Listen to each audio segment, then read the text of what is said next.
ਜੀ ਆਇਆਂ ਨੂੰ ਜੀ ਸਾਰੇ ਦੋਸਤਾਂ ਨੂੰ ਹਿਸਟਰੀ ਲੈਕਚਰ ਸੀਰੀਜ਼ ਦੇ ਵਿੱਚ।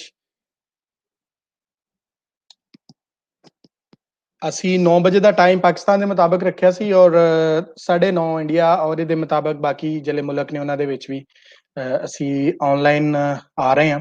ਸੋ ਕਾਈਂਡਲੀ ਜਿਹੜੇ ਲੋਕ ਸਾਨੂੰ ਵੇਖ ਰਹੇ ਨੇ ਉਹਨਾਂ ਅੱਗੇ ਰਿਕੁਐਸਟ ਹੈ ਕਿ ਤੁਸੀਂ ਇਹਨੂੰ ਸ਼ੇਅਰ ਕਰ ਦਿਓ, ਦੂਸਰੇ ਲੋਕਾਂ ਤੱਕ ਪਹੁੰਚਾ ਦਿਓ ਤਾਂ ਕਿ ਬਾਕੀ ਲੋਕ ਵੀ ਜਿਹੜੇ ਨੇ ਉਹ ਜਲਦ ਤੋਂ ਜਲਦ ਪਹੁੰਚ ਜਾਣ ਤੇ ਅਸੀਂ ਇਹਨੂੰ ਟਾਈਮ ਤੇ ਸ਼ੁਰੂ ਕਰ ਸਕੀਏ। ਹਿਸਟਰੀ ਲੈਕਚਰ ਸੀਰੀਜ਼ ਦੇ ਅੱਜ ਸਾਡੇ ਨਾਲ ਇੱਕ ਬਹੁਤ ਅਹਿਮ ਜਿਹੜੀ ਗੱਲਬਾਤ ਕਰਨ ਵਾਸਤੇ ਸਾਡਾ ਦੋਸਤ ਅੱਜ ਸਾਡੇ ਰਿਸੋਰਸ ਪਰਸਨ ਪਹੁੰਚ ਗਏ ਨੇ ਸਾਡੇ ਕੋਲ। ਬਸ ਸਾਰੇ ਦੋਸਤਾਂ ਨੂੰ ਰਿਕੁਐਸਟ ਹੈ ਕਿ ਪਲੀਜ਼ ਸਭ ਲੋਕ ਆਨਲਾਈਨ ਆ ਜਾਣ ਔਰ ਅਸੀਂ ਅੱਜ ਦੀ ਜਿਹੜੀ ਗੱਲਬਾਤ ਹੈ ਉਹ ਸ਼ੁਰੂ ਕਰੀਏ। ਅੱਜ ਦੀ ਜਿਹੜੀ ਗੱਲਬਾਤ ਹੈ ਉਹ ਅਸੀਂ ਬਹੁਤ ਮਸ਼ਕੂਰ ਹਾਂ, ਬੜਾ ਅਸੀਂ ਥੈਂਕਫੁਲ ਹਾਂ ਪਾਰਟੀਸ਼ਨ ਮਿਊਜ਼ੀਅਮ ਅੰਮ੍ਰਿਤਸਰ ਦੇ ਕਿ ਉਹਨਾਂ ਨੇ ਅੱਜ ਸਾਡੇ ਨਾਲ ਇੱਕ ਰਲ ਕੇ ਇੱਕ ਪ੍ਰੋਗਰਾਮ ਕੋਲੈਬੋਰੇਸ਼ਨ ਨਾਲ ਇੱਕ ਪ੍ਰੋਗਰਾਮ ਕਰਨ ਦਾ ਜਿਹੜਾ ਉਹ ਆਰ ਕੀਤਾ। ਅਸੀਂ ਕਾਫੀ ਦਿਨਾਂ ਚੋਂ ਉਹਨਾਂ ਦੇ ਨਾਲ ਰਾਬਤੇ ਸੀ ਔਰ ਉਹ ਵੀ ਸਾਡੇ ਨਾਲ ਰਾਬਤੇ ਸਨ। ਉਹਨਾਂ ਨੇ ਜਿਹੜਾ ਉਹਨਾਂ ਦੇ ਨਾਲ ਸਾਡਾ ਅੱਜ ਦਾ ਟਾਈਮ ਤੈਅ ਹੋਇਆ ਸੀ। ਅੱਜ ਸਾਡੇ ਨਾਲ ਪਾਰਟੀਸ਼ਨ ਮਿਊਜ਼ੀਅਮ ਅੰਮ੍ਰਿਤਸਰ ਤੋਂ ਸਾਡੇ ਨਾਲ ਉਹਨਾਂ ਦੇ ਕੁਰੇਟਰ ਐਗਜ਼ੀਬਿਸ਼ਨ ਗਨੀਵ ਕੌਰ ਢਿੱਲੋਂ ਜੀ ਅੱਜ ਸਾਡੇ ਨਾਲ ਨੇ। ਉਹਨਾਂ ਦੇ ਹਵਾਲੇ ਨਾਲ ਥੋੜਾ ਜਿਹਾ ਅਸੀਂ ਗੱਲਬਾਤ ਕਰ ਲਈਏ ਕਿ ਵੀ ਉਹ ਲਾਇਰ ਨੇ, ਲਾਅ ਦਾ ਕੰਮ ਕਰਦੇ ਰਹੇ, ਲਾਅ ਪੜ੍ਹਿਆ ਔਰ ਉਸ ਤੋਂ ਬਾਅਦ ਫਿਰ ਉਹ ਹੁਣ ਮਿਊਜ਼ੀਅਮ ਦੇ ਨਾਲ ਅਟੈਚ ਨੇ ਔਰ ਮਿਊਜ਼ੀਅਮ ਨੂੰ ਵੇਖ ਰਹੇ ਨੇ ਅੱਜ ਕੱਲ੍ਹ। ਔਰ ਅੱਜ ਸਾਡੇ ਜਿਹੜੀ ਇੱਥੇ ਦਾ ਜਿਹੜਾ ਪ੍ਰੋਗਰਾਮ ਹੈ ਔਰ ਉਹਦੇ ਹਵਾਲੇ ਨਾਲ ਵੀ ਉਹੀ ਅੱਜ ਸਾਡੇ ਨਾਲ ਗੱਲਬਾਤ ਕਰਨਗੇ। ਅਸੀਂ ਉਹਨਾਂ ਦਾ ਪੋਸਟਰ ਸ਼ੇਅਰ ਕਰ ਦਿੱਤਾ ਸੀ, ਇਵੈਂਟ ਆਲਰੇਡੀ ਸ਼ੇਅਰ ਹੋਇਆ ਸੀ ਔਰ ਦੂਸਰੇ ਜਿਹੜੇ ਦੋਸਤ ਨੇ ਉਹਨਾਂ ਨੇ ਉਹਨੂੰ ਸ਼ੇਅਰ ਵੀ ਕਰ ਦਿੱਤਾ ਸੀ। ਸੋ ਅੱਜ ਅਸੀਂ ਇਹ ਲੈਕਚਰ ਜਿਹੜਾ ਰੱਖਿਆ ਹੈ ਉਹ ਇਸ ਵਾਸਤੇ ਵੀ ਰੱਖਿਆ ਕਿ ਸਾਡੇ ਦੋਸਤ ਜਿਹੜੇ ਮੋਸਟਲੀ ਜਿਹੜੇ ਹਿਸਟੋਰੀਅਨਸ ਨੇ, ਜਿਹੜੇ ਪਾਰਟੀਸ਼ਨ ਦੇ ਉੱਪਰ ਕੰਮ ਕਰ ਰਹੇ ਨੇ, ਉਹਨਾਂ ਦੇ ਨਾਲ ਇੱਕ ਇੰਟਰੈਕਸ਼ਨ ਕਰਵਾਉਣ ਵਾਸਤੇ ਵੀ ਇਹ ਅਸੀਂ ਜਿਹੜਾ ਨਾ ਉਹ ਸੈਸ਼ਨ ਰੱਖਿਆ ਕਿਉਂਕਿ ਆਉਣ ਵਾਲੇ ਦਿਨਾਂ ਦੇ ਵਿੱਚ ਅਸੀਂ ਰਿਸਰਚ ਮੈਥੋਡੋਲੋਜੀ ਹਿਸਟੋਰੀਓਗ੍ਰਾਫੀ ਦੇ ਉੱਪਰ ਵੀ ਕੁਝ ਸੀਨੀਅਰ ਆਪਣੇ ਦੋਸਤਾਂ ਨੂੰ ਦਾ ਲਵਾਂਗੇ ਲੈਕਚਰ। ਤੇ ਉਹਦੇ ਨਾਲ ਇਹ ਵੀ ਬਹੁਤ ਜ਼ਰੂਰੀ ਸੀ ਕਿ ਅਸੀਂ ਆਪਣੇ ਇਸ ਪੈਨਲ ਦੇ ਥਰੂ ਉਹਨਾਂ ਰਿਸੋਰਸ ਸੈਂਟਰਸ ਨੂੰ ਵੀ ਵੇਖੀਏ, ਉਹਨਾਂ ਮਿਊਜ਼ੀਅਮ ਨੂੰ ਵੀ ਵੇਖੀਏ ਜਿਹੜੇ ਨੇ ਬਹੁਤ ਅੱਛਾ ਕੰਮ ਕਰ ਰਹੇ ਨੇ ਔਰ ਉਹ ਪਾਰਟੀਸ਼ਨ ਦੇ ਹਵਾਲੇ ਨਾਲ ਜਿਹੜਾ ਨਾ ਉਹ ਕਰ ਰਹੇ ਨੇ ਕੰਮ। ਇਸ ਕਰਕੇ ਅਸੀਂ ਜਿਹੜਾ ਨਾ ਉਹ ਅੱਜ ਪਾਰਟੀਸ਼ਨ ਮਿਊਜ਼ੀਅਮ ਜਿਹੜਾ ਅੰਮ੍ਰਿਤਸਰ ਵਿੱਚ ਕੰਮ ਕਰ ਰਿਹਾ ਉਹਨਾਂ ਦੇ ਨਾਲ ਅਸੀਂ ਅੱਜ ਦਾ ਜਿਹੜਾ ਉਹ ਲੈਕਚਰ ਰੱਖਿਆ। ਸੋ ਅਸੀਂ ਬਸ 1-2 ਮਿੰਟ ਅਸੀਂ ਲਿੰਕ ਸੈਂਡ ਕਰ ਲਈਏ ਦੋਸਤਾਂ ਨੂੰ ਔਰ ਉਸ ਤੋਂ ਬਾਅਦ ਅਸੀਂ ਜਿਹੜਾ ਨਾ ਉਹ ਹਾਜ਼ਰ ਹੋਣੇ। ਜੀ ਸਰ, ਜੀ ਸਾਰੇ ਦੋਸਤਾਂ ਵਾਸਤੇ ਅਸੀਂ ਹੁਣ ਆਪਣੇ ਗੈਸਟ ਨੂੰ ਬੁਲਾਣੇ ਆ। ਜੀ ਗਨੀਵ ਜੀ, ਜੀ ਆਇਆਂ ਨੂੰ। Thank you. ਅੱਜ ਤੁਸੀਂ ਸਾਡੇ ਲੈਲਪੁਰ ਯੰਗ ਹਿਸਟੋਰੀਅਨ ਕਲੱਬ ਵੱਲ ਆਏ ਹੋ, ਤੁਹਾਡੀ ਬੜੀ ਮਿਹਰਬਾਨੀ, ਤੁਹਾਨੂੰ ਜੀ ਆਇਆਂ ਨੂੰ। ਔਰ ਸਾਡੇ ਪੂਰੇ ਲੈਲਪੁਰ ਵੱਲੋਂ ਵੀ ਤੁਹਾਨੂੰ ਜੀ ਆਇਆਂ ਨੂੰ ਕਿਉਂਕਿ ਤੁਸੀਂ ਲੈਲਪੁਰ ਦੇ ਤਹਿਸੀਲ ਜੜ੍ਹਾਂ ਵਾਲੇ ਨਾਲ ਤੁਹਾਡਾ ਤਲਕ ਹੈ। ਇਸ ਕਰਕੇ ਵੀ ਸਾਨੂੰ ਬੜੀ ਖੁਸ਼ੀ ਹੈ ਕਿ ਤੁਸੀਂ ਅੱਜ ਆਪਣੇ ਸ਼ਹਿਰ ਆਏ ਹੋ ਤੇ ਸਾਡੇ ਵੱਲੋਂ ਬਹੁਤ ਖੁਸ਼ਾਮਦੀਦ, ਜੀ ਆਇਆਂ ਨੂੰ। ਤੇ ਜੀ ਤੁਸੀਂ ਹੁਣ ਆਪਣੀ ਗੱਲਬਾਤ ਸਾਂਝੀ ਕਰੋ ਤੇ ਅਸੀਂ ਮਿਲਨੇ ਆ ਤੁਹਾਡੀ ਗੱਲਬਾਤ ਤੋਂ ਬਾਅਦ ਕੁਝ ਸਵਾਲਾਂ ਨਾਲ ਕੁਝ ਬਾਕੀ ਜਿਹੜੀ ਗੱਲਬਾਤ ਹੋਏਗੀ। ਜੀ ਪਹਿਲਾਂ ਤਾਂ ਬਹੁਤ ਬਹੁਤ ਸ਼ੁਕਰੀਆ ਤੁਹਾਡਾ ਕਿ ਤੁਸੀਂ ਪਾਰਟੀਸ਼ਨ ਮਿਊਜ਼ੀਅਮ ਨੂੰ ਇਸ ਫੋਰਮ ਤੇ ਬੁਲਾਇਆ।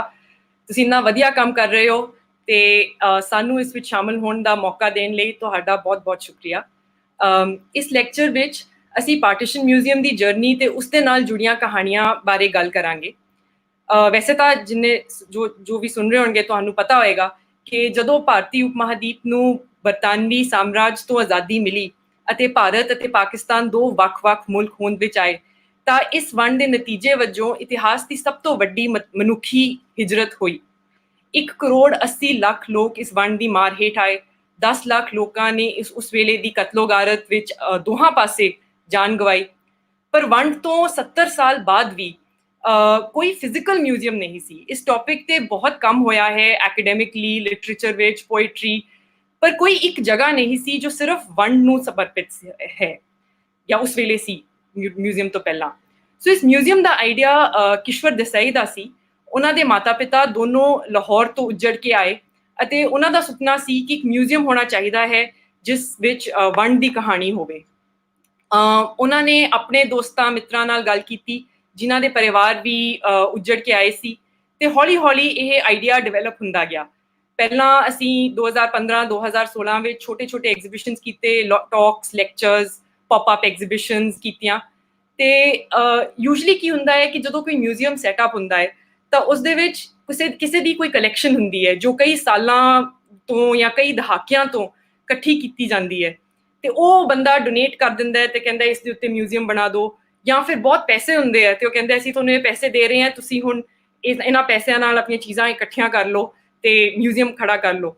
ਸਾਡੇ ਕੋਲ ਇਹ ਦੋਨੋਂ ਚੀਜ਼ਾਂ ਨਹੀਂ ਸੀ, ਸਿਰਫ ਇੱਕ ਆਈਡੀਆ ਸੀਗਾ। ਤੇ ਜਿਵੇਂ ਪਰ ਹੌਲੀ ਹੌਲੀ ਜਿਵੇਂ ਅਸੀਂ ਇਸ ਬਾਰੇ ਗੱਲ ਕੀਤੀ, ਇਹਦੇ ਵਿੱਚ ਬਹੁਤ ਲੋਕਾਂ ਦਾ ਇੰਟਰਸਟ ਬਣਿਆ, ਲੋਕ ਨਾਲ ਖੁਦ ਜੁੜਦੇ ਗਏ, ਤੇ ਜਿਵੇਂ ਕਹਿੰਦੇ ਕਿ ਲੋਕ ਸਾਥ ਆਤੇ ਗਏ ਔਰ ਕਾਰਵਾਂ ਬਣਤਾ ਗਿਆ। ਸੋ 2016 ਵਿੱਚ ਅਸੀਂ ਇੱਕ ਕਰਟਨ ਰੇਜ਼ਰ ਐਗਜ਼ੀਬਿਸ਼ਨ ਖੋਲੀ ਅੰਮ੍ਰਿਤਸਰ ਦੇ ਵਿੱਚ, ਤੇ 17 ਅਗਸਤ 2017 ਨੂੰ ਪੂਰਾ ਮਿਊਜ਼ੀਅਮ ਖੁੱਲਿਆ ਅੰਮ੍ਰਿਤਸਰ ਦੇ ਟਾਊਨ ਹਾਲ ਦੇ ਵਿੱਚ, ਉਸਦੇ ਇੱਕ ਵਿੰਗ ਦੇ ਵਿੱਚ। ਤੇ ਅਸੀਂ 17 ਅਗਸਤ ਦਾ ਦਿਨ ਇਸ ਲਈ ਚੁਣਿਆ ਸੀ ਕਿ ਆਜ਼ਾਦੀ ਤਾਂ ਵੈਸੇ ਪਾਕਿਸਤਾਨ 14 ਅਗਸਤ ਨੂੰ ਮਨਾਉਂਦਾ ਹੈ, ਹਿੰਦੁਸਤਾਨ 15 ਅਗਸਤ ਨੂੰ ਮਨਾਉਂਦਾ ਹੈ, ਪਰ ਸਰਹੱਦਾਂ ਦੀ ਜਿਹੜੀ ਡਿਕਲੇਰੇਸ਼ਨ ਹੋਈ ਸੀ, ਜਿਹੜੀ ਅਨਾਉਂਸਮੈਂਟ ਹੋਈ ਸੀ ਕਿ ਐਕਚੁਅਲ ਸਰਹੱਦ ਕਿੱਥੇ ਹੈ, ਹਿੰਦੁਸਤਾਨ ਕਿੱਥੇ ਮੁੱਕਦਾ ਹੈ, ਪਾਕਿਸਤਾਨ ਕਿੱਥੇ ਸ਼ੁਰੂ ਹੁੰਦਾ ਹੈਗਾ, ਉਹ ਮਾਊਂਟਬੈਟਨ ਨੇ ਰੋਕ ਕੇ ਜਾਣਬੁੱਝ ਕੇ ਆਜ਼ਾਦੀ ਤੋਂ 2-3 ਦਿਨ ਬਾਅਦ 17 ਅਗਸਤ ਨੂੰ ਅਨਾਉਂਸ ਕਰਵਾਈ ਕਿ ਜਦੋਂ ਉਹ ਅਨਾਉਂਸ ਹੋਵੇ ਉਸ ਵੇਲੇ ਬ੍ਰਿਟਿਸ਼ ਸਰਕਾਰ ਦਾ ਜ਼ੋਰ ਨਾ ਹੋਵੇ, ਜੋ ਵੀ ਉਸ ਤੋਂ ਬਾਅਦ ਲੜਾਈ ਝਗੜਾ ਹੋਵੇਗਾ ਉਹ ਹਿੰਦੁਸਤਾਨ ਤੇ ਪਾਕਿਸਤਾਨ ਦੇ ਨਾਮ ਹੋਵੇਗਾ, ਬ੍ਰਿਟਿਸ਼ ਸਰਕਾਰ ਦੇ ਨਾਮ ਨਹੀਂ ਹੋਵੇਗਾ। ਇਸ ਕਰਕੇ ਅਸੀਂ ਵੀ ਮਿਊਜ਼ੀਅਮ 17 ਅਗਸਤ 2017 ਨੂੰ ਖੋਲਿਆ। ਜਿਹੜਾ ਮਿਊਜ਼ੀਅਮ ਹੈ ਉਸਦੇ ਵਿੱਚ ਅਸੀਂ ਕਹਾਣੀਆਂ, ਓਰਲ ਹਿਸਟਰੀਜ਼, ਇੰਟਰਵਿਊਜ਼ ਦੇ ਜ਼ਰੀਏ ਦੱਸਦੇ ਹਾਂ। ਉਹ ਸਾਡਾ ਸਭ ਤੋਂ ਜ਼ਿਆਦਾ ਇੰਪੋਰਟੈਂਟ, ਸਭ ਤੋਂ ਵੱਡੀ ਇੰਪੋਰਟੈਂਟ, ਸਭ ਤੋਂ ਜ਼ਿਆਦਾ ਇੰਪੋਰਟੈਂਟ ਚੀਜ਼ ਹੈ। ਦੂਸਰੀ ਚੀਜ਼ ਹੈ ਜੋ ਚੀਜ਼ਾਂ ਲੋਕੀ ਨਾਲ ਲੈ ਕੇ ਆਏ, ਜੋ ਆਜ਼ਾਦੀ ਤੋਂ ਪਹਿਲਾਂ ਦੀ ਜ਼ਿੰਦਗੀ ਨਾਲ ਜੁੜੀਆਂ ਨੇ, ਜਾਂ ਜਦੋਂ ਉਹ ਮਾਈਗ੍ਰੇਟ ਕਰਕੇ ਆਏ ਉਸ ਵੇਲੇ ਨਾਲ ਲੈ ਕੇ ਉਹ ਤੁਰੇ ਸੀਗੇ। ਇਹ ਚੀਜ਼ਾਂ ਅਸੀਂ ਮਿਊਜ਼ੀਅਮ ਦੇ ਵਿੱਚ ਰੱਖੀਆਂ ਨੇ, ਉਹਨਾਂ ਬਾਰੇ ਮੈਂ ਹੋਰ ਵੀ ਗੱਲ ਕਰਾਂਗੀ ਅੱਗੇ। ਉਸ ਵਕਤ ਦੇ ਅਖਬਾਰ ਤੇ ਆਰਕਾਈਵਲ ਡਾਕੂਮੈਂਟਸ ਨੇ, ਤੇ ਕੁਝ ਓਰੀਜਨਲ ਵੀ ਨੇ ਉਹਨਾਂ ਵਿੱਚੋਂ, ਨਿਊਜ਼ਪੇਪਰਸ ਤੇ ਆਰਕਾਈਵਲ ਡਾਕੂਮੈਂਟਸ, ਫੋਟੋਗ੍ਰਾਫਸ ਨੇ, ਉਸ ਵੇਲੇ ਦੇ ਪੋਲੀਟੀਕਲ ਪੋਸਟਰਸ ਨੇ, ਆਰਟ ਹੈ ਉਸ ਵੇਲੇ ਦਾ, ਸਤੀਸ਼ ਗੁਜਰਾਲ, ਕ੍ਰਿਸ਼ਨ ਖੰਨਾ, ਜੋ ਬੜੇ ਪ੍ਰਸਿੱਧ ਮਸ਼ਹੂਰ ਆਰਟਿਸਟ ਨੇ, ਉਹਨਾਂ ਦਾ ਹੈ ਜੋ, ਤੇ ਉਹਨਾਂ ਨੇ ਖੁਦ ਪਾਰਟੀਸ਼ਨ ਹੰਡਾਈ ਸੀ, ਉਹਨਾਂ ਦੇ ਆਰਟ ਵਿੱਚ ਵੀ ਉਹ ਡਿਪਿਕਟ ਹੁੰਦੀ ਹੈਗੀ ਹੈ। ਆਰਟ ਇੰਸਟਾਲੇਸ਼ਨਸ ਵੀ ਨੇ। ਸੋ ਅਸੀਂ ਮਿਊਜ਼ੀਅਮ ਨੂੰ ਇੱਕ ਬੜੇ ਮਾਡਰਨ, ਇੰਟਰੈਕਟਿਵ ਤਰੀਕੇ ਨਾਲ ਬਣਾਉਣ ਦੀ ਕੋਸ਼ਿਸ਼ ਕੀਤੀ ਹੈ, ਜਿਸ ਵਿੱਚ ਜੋ ਵੀ ਆਵੇ ਉਹ ਹਰ ਇੱਕ ਬੰਦਾ ਉਸਦੇ ਵਿੱਚ ਉਹਦੀ ਦਿਲਚਸਪੀ ਲਵੇ। ਹੁਣ ਮੈਂ ਤੁਹਾਨੂੰ ਮਿਊਜ਼ੀਅਮ ਦੀਆਂ ਗੈਲਰੀਜ਼ ਦੇ ਵਿੱਚ ਦੀ ਲੈ ਕੇ ਚੱਲਾਂਗੀ। ਮਿਊਜ਼ੀਅਮ ਨੂੰ 2 ਹਿੱਸਿਆਂ ਵਿੱਚ ਵੰਡਿਆ ਜਾ ਸਕਦਾ ਹੈ।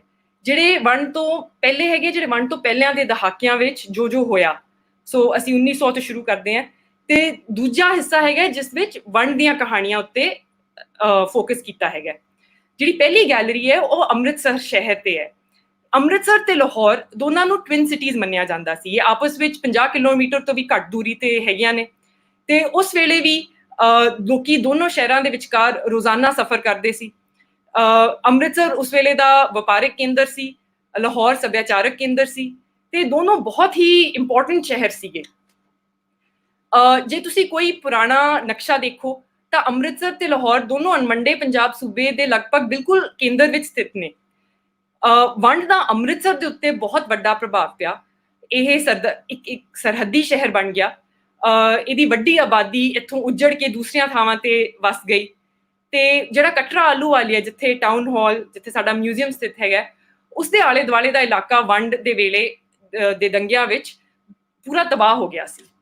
ਸੋ ਇਹ ਮਿਊਜ਼ੀਅਮ ਬਿਲਕੁਲ ਉਸਦੇ ਸੈਂਟਰ ਵਿੱਚ, ਜਿੱਥੇ ਸਭ ਕੁਝ ਹੋਇਆ, ਉਹਦੇ ਨੇੜੇ ਸਥਿਤ ਹੈਗਾ। ਦਰਬਾਰ ਸਾਹਿਬ ਦੇ ਬਹੁਤ ਨੇੜੇ ਹੈ, ਜਲਿਆਂਵਾਲਾ ਬਾਗ ਦੇ ਬਿਲਕੁਲ ਨਾਲ ਹੈ।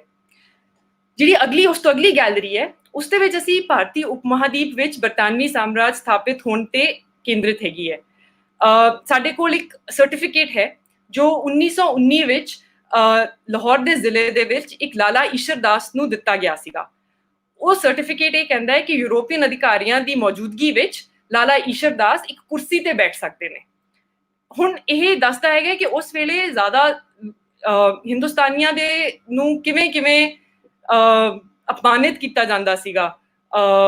ਸੋ ਕੁਰਸੀ ਤੇ ਬੈਠਣ ਲਈ ਵੀ ਤੁਹਾਨੂੰ ਇੱਕ ਸਰਟੀਫਿਕੇਟ ਦੀ ਜ਼ਰੂਰਤ ਹੁੰਦੀ ਸੀਗੀ ਕਿ ਸਿਰਫ ਜੇ ਤੁਹਾਡੇ ਕੋਲ ਸਰਟੀਫਿਕੇਟ ਹੈ ਤਾਂ ਤੁਹਾਨੂੰ ਕੁਰਸੀ ਮਿਲੇਗੀ, ਨਹੀਂ ਤਾਂ ਤੁਸੀਂ ਖੜੇ ਰਹੋਗੇ। ਇੱਕ ਅਸੀਂ ਉਸੇ ਗੈਲਰੀ ਵਿੱਚ 1931 ਦਾ ਇੱਕ ਬਹੁਤ ਵੱਡਾ ਨਕਸ਼ਾ ਲਗਾਇਆ ਹੋਇਆ ਹੈ, ਜਿਸ ਵਿੱਚ ਅਸੀਂ ਇਨਕਰੇਜ ਕਰਦੇ ਹਾਂ ਕਿ ਵਿਜ਼ਿਟਰਸ ਆਪਣੇ ਜੱਦੀ ਪਿੰਡ ਜਾਂ ਸ਼ਹਿਰ ਨੂੰ ਨਕਸ਼ੇ ਤੇ ਲੱਭਣ ਦੀ ਕੋਸ਼ਿਸ਼ ਕਰਨ। ਅੱਗੇ ਚੱਲਦੇ ਹਾਂ ਤਾਂ ਰੈਜ਼ਿਸਟੈਂਸ ਗੈਲਰੀ ਹੈ, ਜੋ 1900 ਤੋਂ ਲੈ ਕੇ 1929 ਦੇ ਇਤਿਹਾਸ ਵੱਲ ਧਿਆਨ ਕਰਦੇ ਹੈ। ਸੋ ਉਸ ਦੇ ਵਿੱਚ 1905 ਵਿੱਚ ਜਿਹੜੀ ਬੰਗਾਲ ਦੀ ਵੰਡ ਹੋਈ ਉਸ ਬਾਰੇ ਗੱਲ ਹੈ। 1906 ਵਿੱਚ ਫਿਰ ਮੁਸਲਿਮ ਲੀਗ ਸਥਾਪਿਤ ਹੋਈ। ਵਰਲਡ ਵਾਰ 1 ਦੀ ਗੱਲ ਹੁੰਦੀ ਹੈ। 1919 ਵਿੱਚ ਪੰਜਾਬ ਡਿਸਟਰਬੈਂਸਿਸ ਹੁੰਦੇ ਨੇ, ਜਲਿਆਂਵਾਲਾ ਬਾਗ ਦਾ ਸਾਕਾ ਹੁੰਦਾ ਹੈ। 1920 ਦੇ ਦਹਾਕੇ ਵਿੱਚ ਰੈਵੋਲਿਊਸ਼ਨਰੀਜ਼ ਅੱਗੇ ਵੱਧ ਕੇ ਆਉਂਦੇ ਨੇ, ਤੇ ਉਸ ਵਕਤ ਦੇ ਪੋਲੀਟੀਕਲ ਪੋਸਟਰਸ ਅਸੀਂ ਲਗਾਏ ਹੈਗੇ ਨੇ ਜਿਹੜੇ ਅਲੱਗ-ਅਲੱਗ ਲੈਂਗੁਏਜਸ ਦੇ ਵਿੱਚ ਹੈਗੇ ਨੇ, ਬੰਗਾਲੀ, ਉਰਦੂ, ਹਿੰਦੀ ਦੇ ਵਿੱਚ।